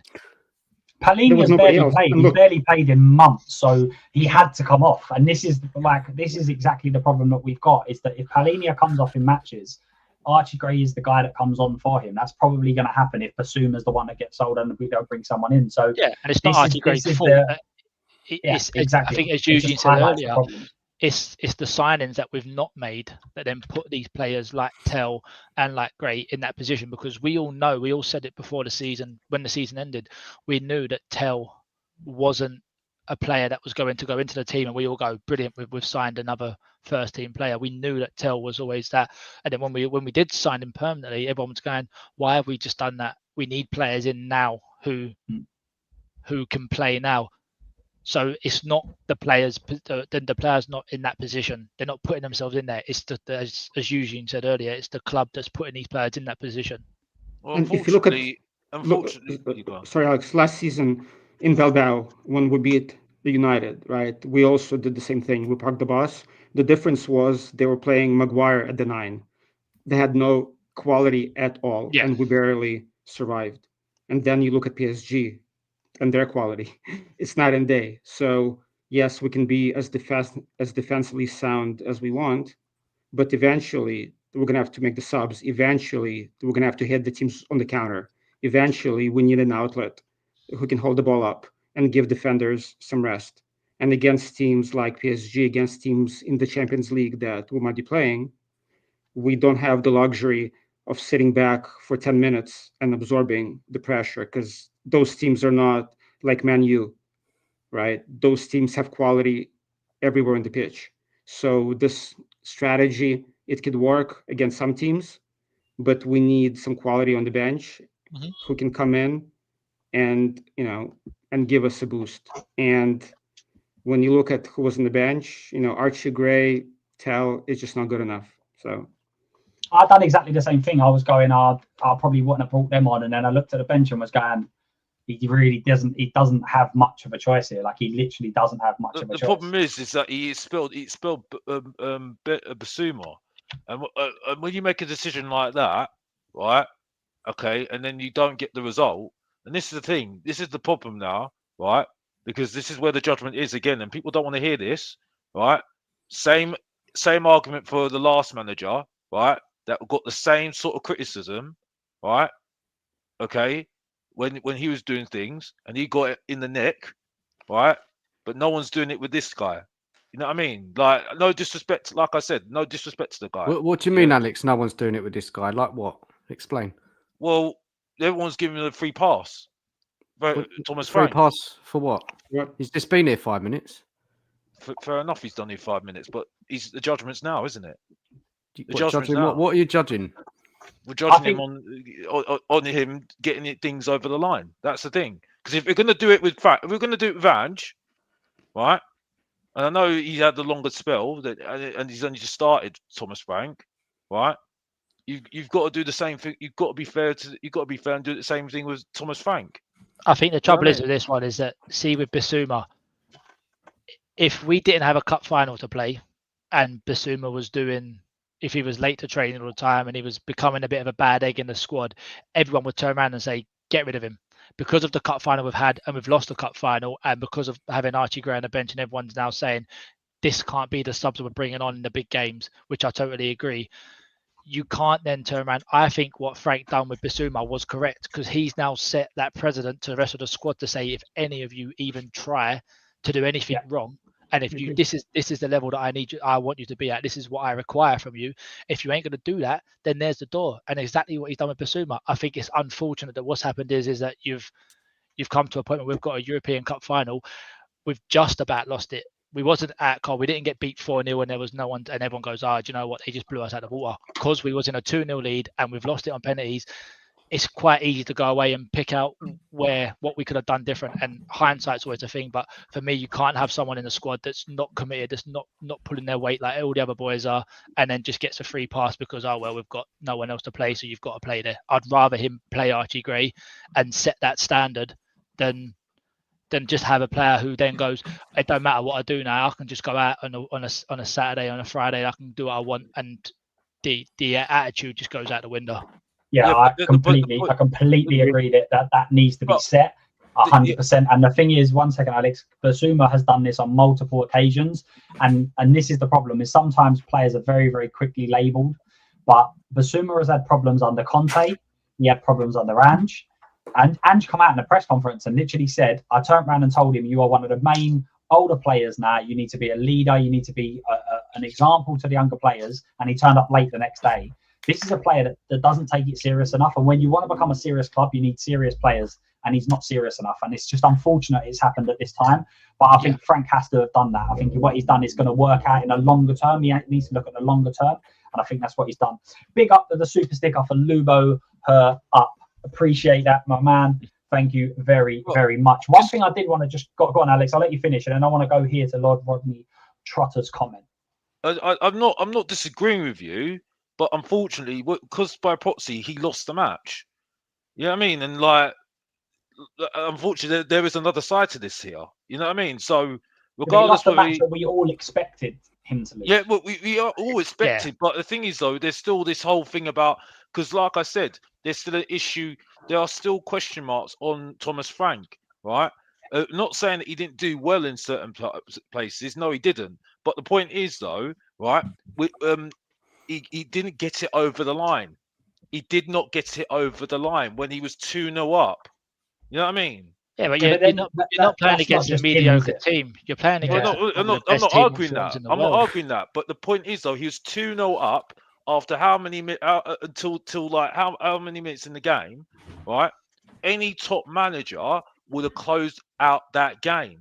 That's the point, right? And that's the argument that people are saying at the moment. This was the argument that people were having against Thomas Frank. Has he won anything? And has he knows how to get things over the line? And that's the other issue with him as well, not doing 2 games a week. That's another thing as well. So I'm not saying this is the thing. This is the thing that people are completely ignoring at the moment. And that was the main issue yesterday. He made that decision. The difference is last time with the last manager, he made his decision. He ended up winning the game. Yes, it was against a bang average Man United team. Yes, PSG were not that great. No. But the point is, though, decisions like that are going to be looked back on and said, well, look at that, though. Look who you had in your bloody team. Do you know what? I'd agree with you. I would agree with you if this was the end of the season. It was Frank's full first season in it, and then we were reviewing that. I mean, the fact that this is going to be his first week playing 2 games in 1 week, 2 competitive games in 1 week, that is as well. I think we need to. I'm the first one to say that when we signed Frank, I wasn't sitting there going, this is an amazing signing. Obviously, I think everyone sort of had the question marks up, as you mentioned, but we've got to give. I mean, he's had 1 competitive game, and we just about lost it to PSG. It's not like we've played 10 games, we've lost 8, drew 1 and won 1, and everyone's going, what the fuck is going on here? So I think I understand what you're saying, but I think give him the season, give him the season, and then look back. And then if the 2 games a week was a problem, if he was making more mistakes, if we was going 1, 2, 3 up, and then potentially at the end losing He's got it, 18 months, mate. He's got 18 months. That's a long. That's a long time in football terms. He's got 18 months. That's how long. That's how long. Yeah, I know. You're talking about how long he's going to last, Alex, aren't you? Because that's roughly how long every manager lasts. But I completely agree, and I think that part of what you're saying is what I've been saying as well, is that we need to make sure, because what I felt happened with Ange a lot last year is that people had their conclusions, they'd already had it, and then they fit a lot of the arguments. It's not saying everyone, but they had a lot of the arguments that fit what they wanted, what their already conclusion was, instead of looking at it and going, well, actually, if Frank says this, I'll accept it, but if Ange said it, I won't accept it. That's not good enough. That's an agenda. That's what an agenda is, when you basically have your conclusion and then fit everything to fit that. So I agree. However, the argument that you're making there, Alex, is that he lost it. Well, then you could argue that he's the one that put us in that position, because you can't take all the positives and none of the negatives. I wasn't saying. That's why I said at the beginning. Dan, I know you got to go, my man. Thank you very much for coming on. I really, really appreciate it. Guys, it's in the chat and it will be in the description as well. Make sure you're subbing over at Dan's YouTube at Danalist, please. Thanks, good night, guys. Enjoy the rest of the show. Mate. Take care, mate. But I wasn't disputing that. I was looking at it balance wise. I did say at the beginning he did very well. You see what I'm saying? But at the same time, you have to look at the other side of things here. You know what I mean? Because I see the other side of the argument. I've not got skin in any argument right now. You know what I mean? Because like I said, I'm not here to be anyone's best friend here. I'm going to say see it from different angles here for me. So I can see it from 2 angles here. You know? Yeah, but then I think Eltel Cockerell is correct. A favourite name. He's got the best name on YouTube. I don't care what anyone says. Why are we comparing our players to PSG? And I think that's the difference. What we're saying here is, if we was bringing on the players of PSG's caliber, then it would have been a different result. No one's comparing it though. I don't know what he's talking about. He's talking nonsense. We're playing against them, and we're saying we got beat by them, but they're better players. They've got better players. No, I wasn't. Over the pitch. But my argument was that we could have measured ourselves and made sure we got through the game. We were like, there was how many minutes before the game was towards the end? 5 minutes. You know what I mean? 5 minutes. So you couldn't handle it for 5 minutes.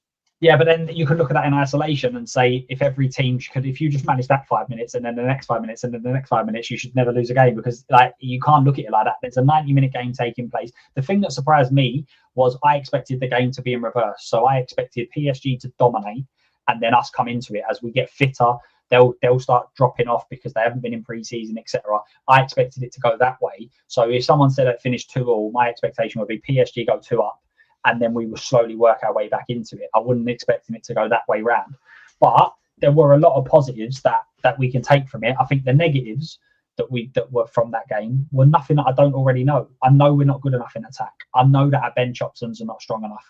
And we were trying to do it against an elite team. We're not going to play them week in, week out. We will win the Champions League, but in the Premier League, we're not going to be playing teams that are at PSG level. And that's the problem. And that's a preview of what's coming up in Champions League. Yeah. Right? And even PSG, they weren't even all fit, right? 6 days of training. So, I'm really hoping the board was watching the game. And I hope it's clear to them what's clear to everybody, that we are 3 players short, at least 2.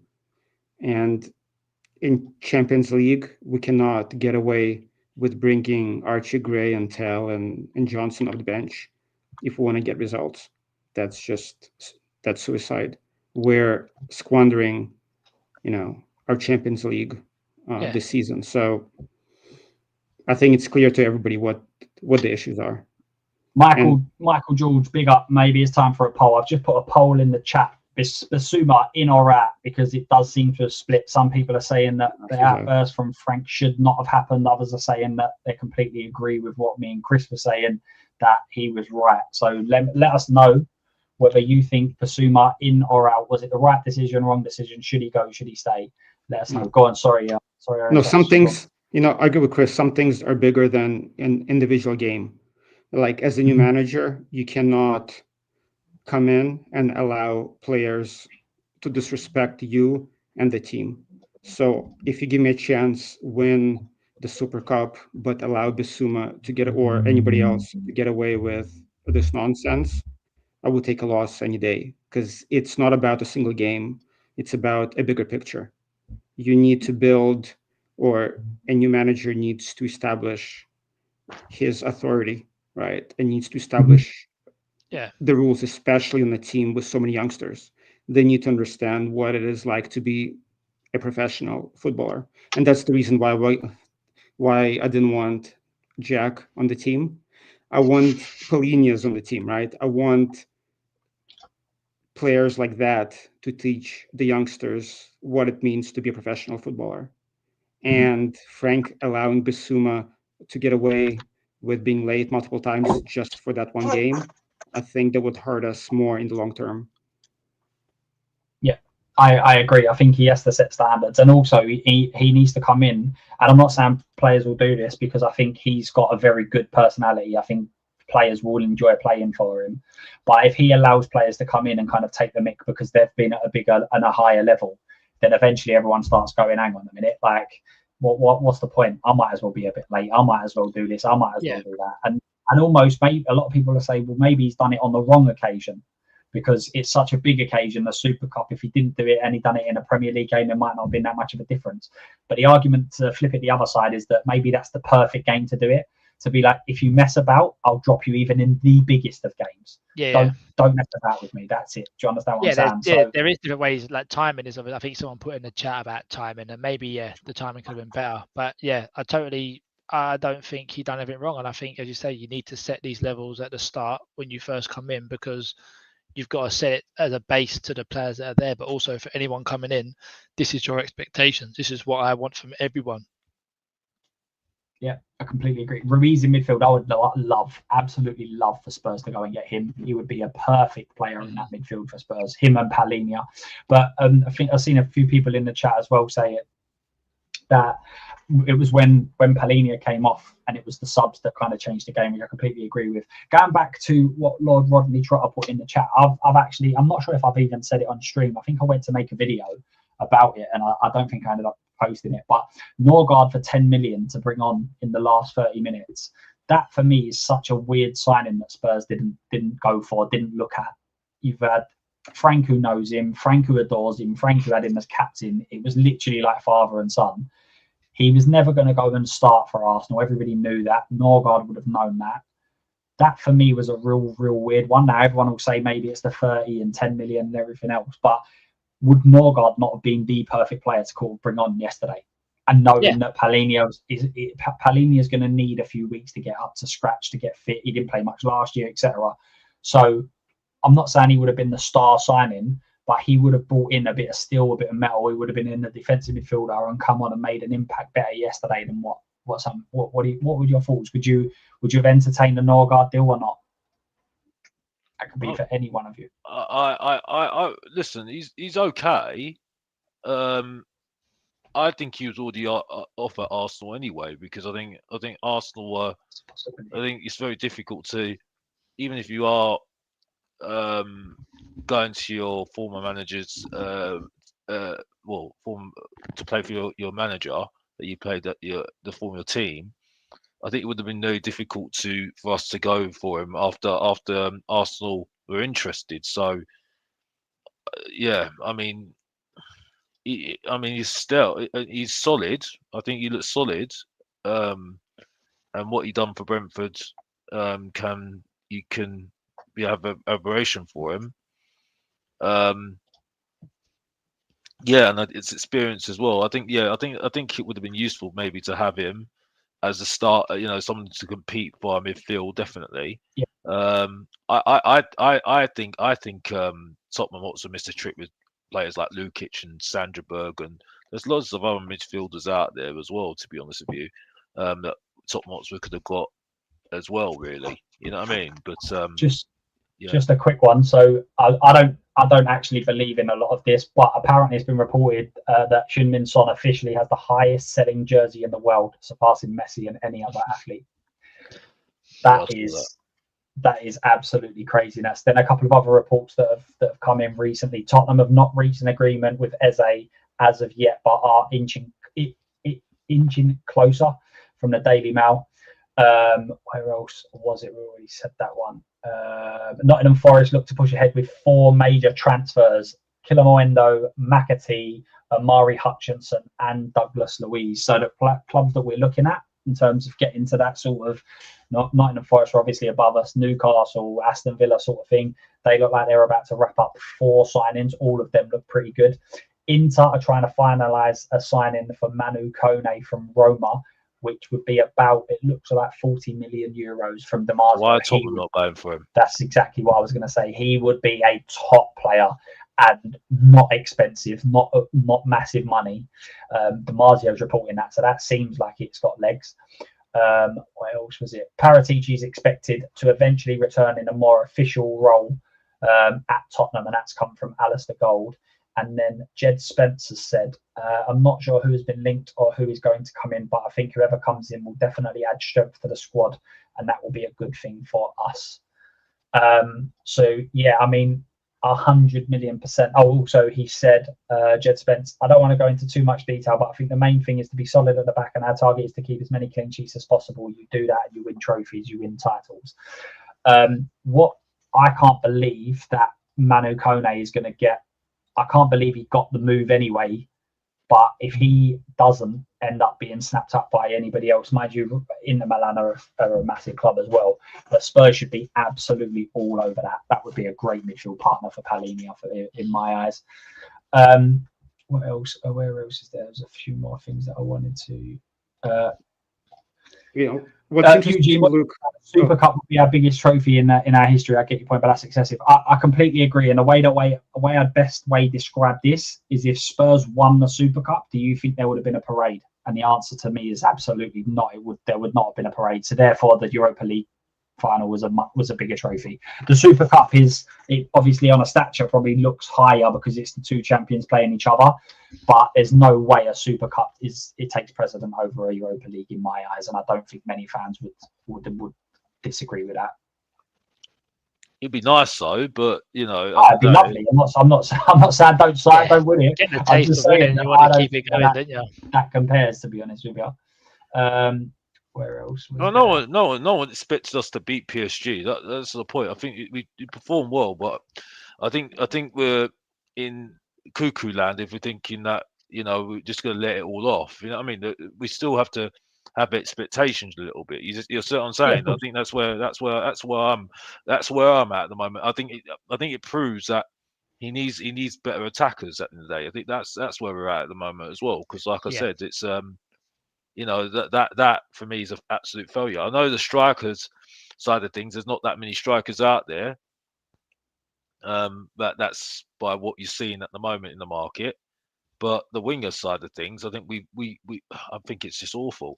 I mean, unfortunately, we're stuck with Tell and Alderweireld, and I still don't understand why people are bigging up Alderweireld for, because of Alderweireld.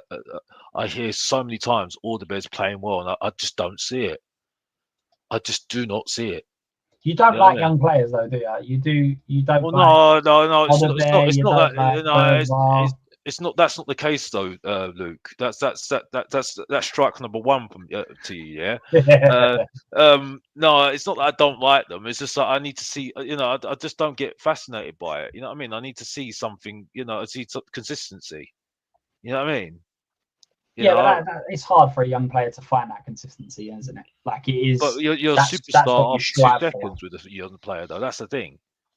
I think your money, the price tags these days don't help that either. Like, you sign Archie Gray for £45 million, you expect to get a player for £45 million. Again, I think Tell was about 40 or 45 million. When you think we signed Kudus for 55 million, 60 million, like, we've paid 10, 15 million more for Kudus, and look at the difference between Kudus and Tell. You're getting a more experienced pro. You're getting someone who's played Premier League. You're getting so much more for that extra 10 million. Whereas with Tell, you're relying on his potential to maybe kick in, or maybe to need a season or two, maybe a loan move. Maybe it's all these maybes with that. Whereas with Kudus, you know that he's 90% chance of going to just kick on straight away and play how he's played.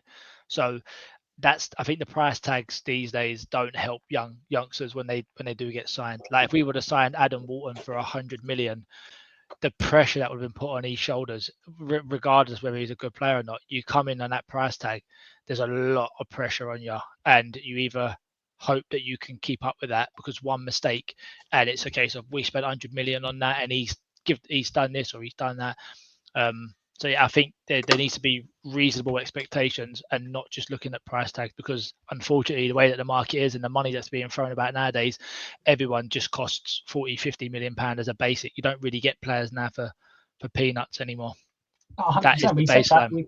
We said that. Look at all the wingers that are being purchased in the Premier League now. Yeah. As soon as you go to any club, you're looking at 40-50 million. Like, it's just an absolute standard now. That's the sort of price that you're looking to pay. You don't add the English nationality on that and the homegrown status. It just keeps building because it's what you need.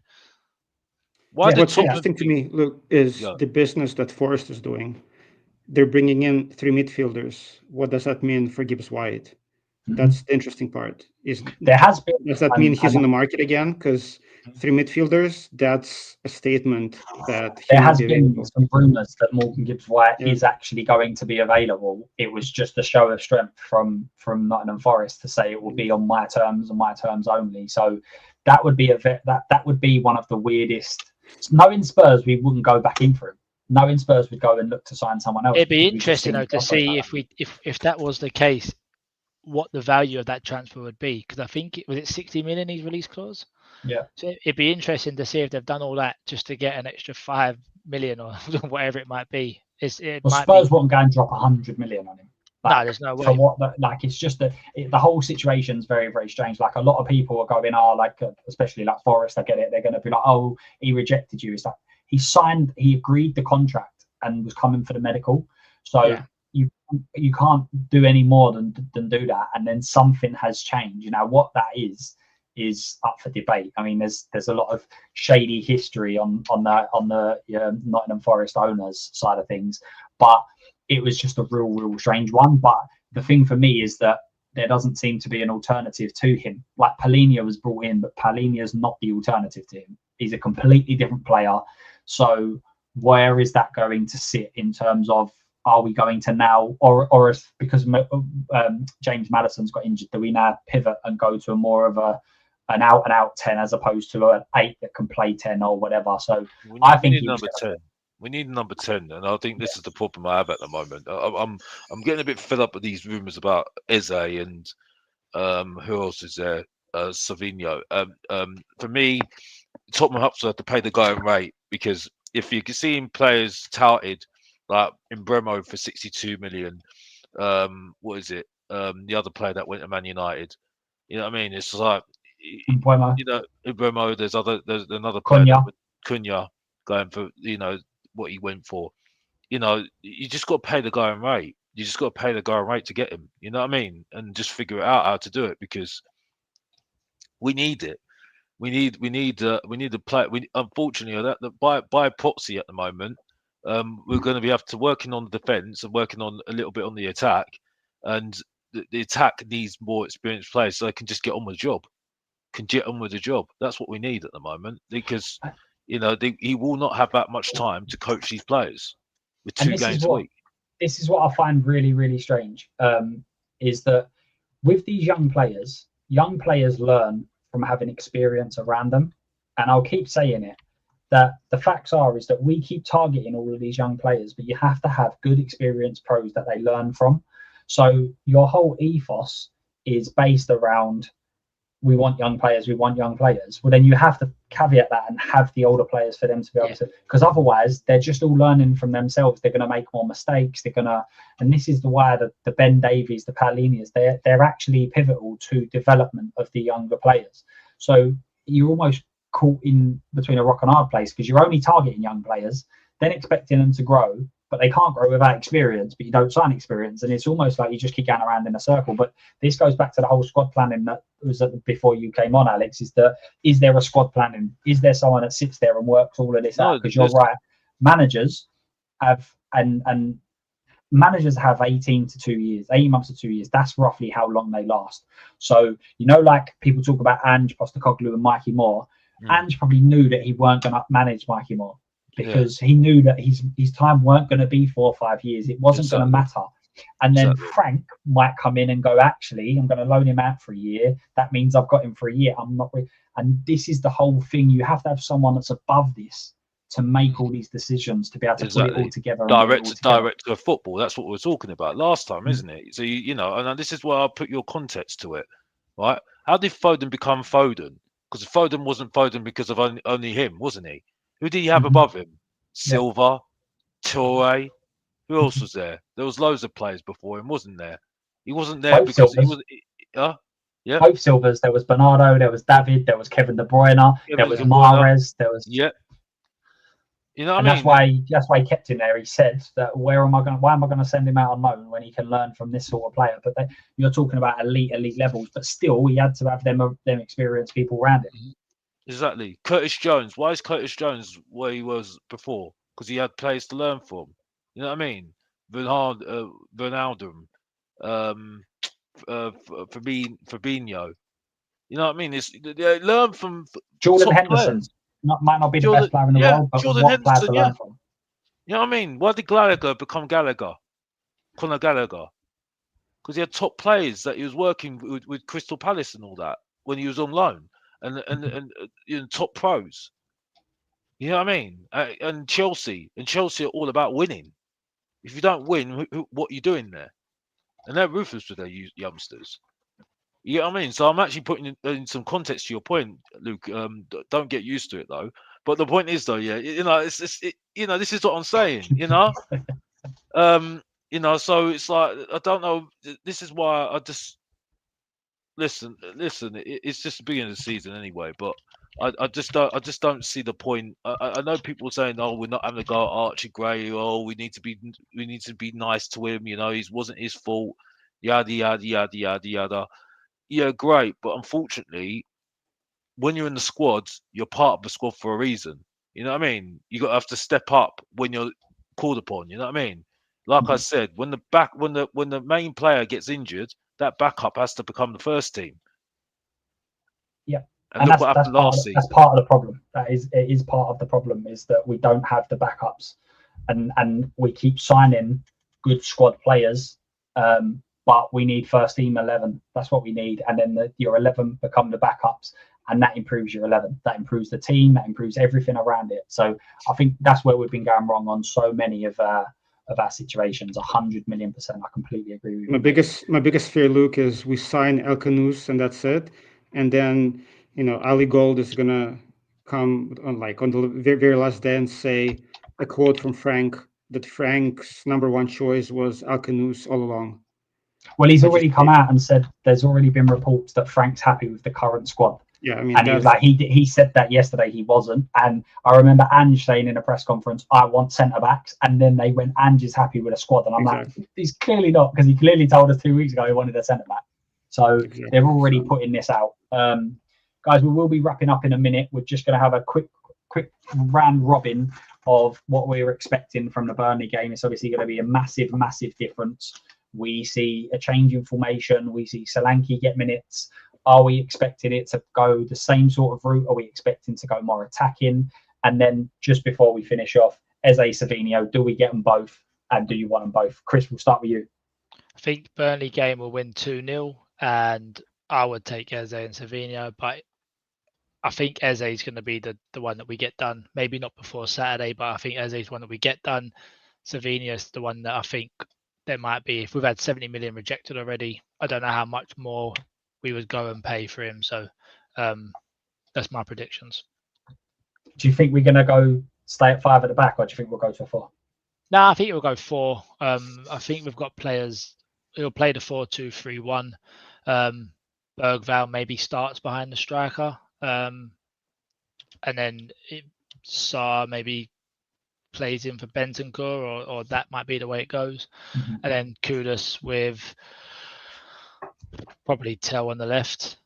Not excited about it, but I reckon that's where we go. I don't think we do get any one of the boys, Eze or Savinho, done before the deal, done before Saturday's game. It needs to be done before 12 o'clock. It needs to be done midday tomorrow, so I can't see either of them being signed before then. So I would expect.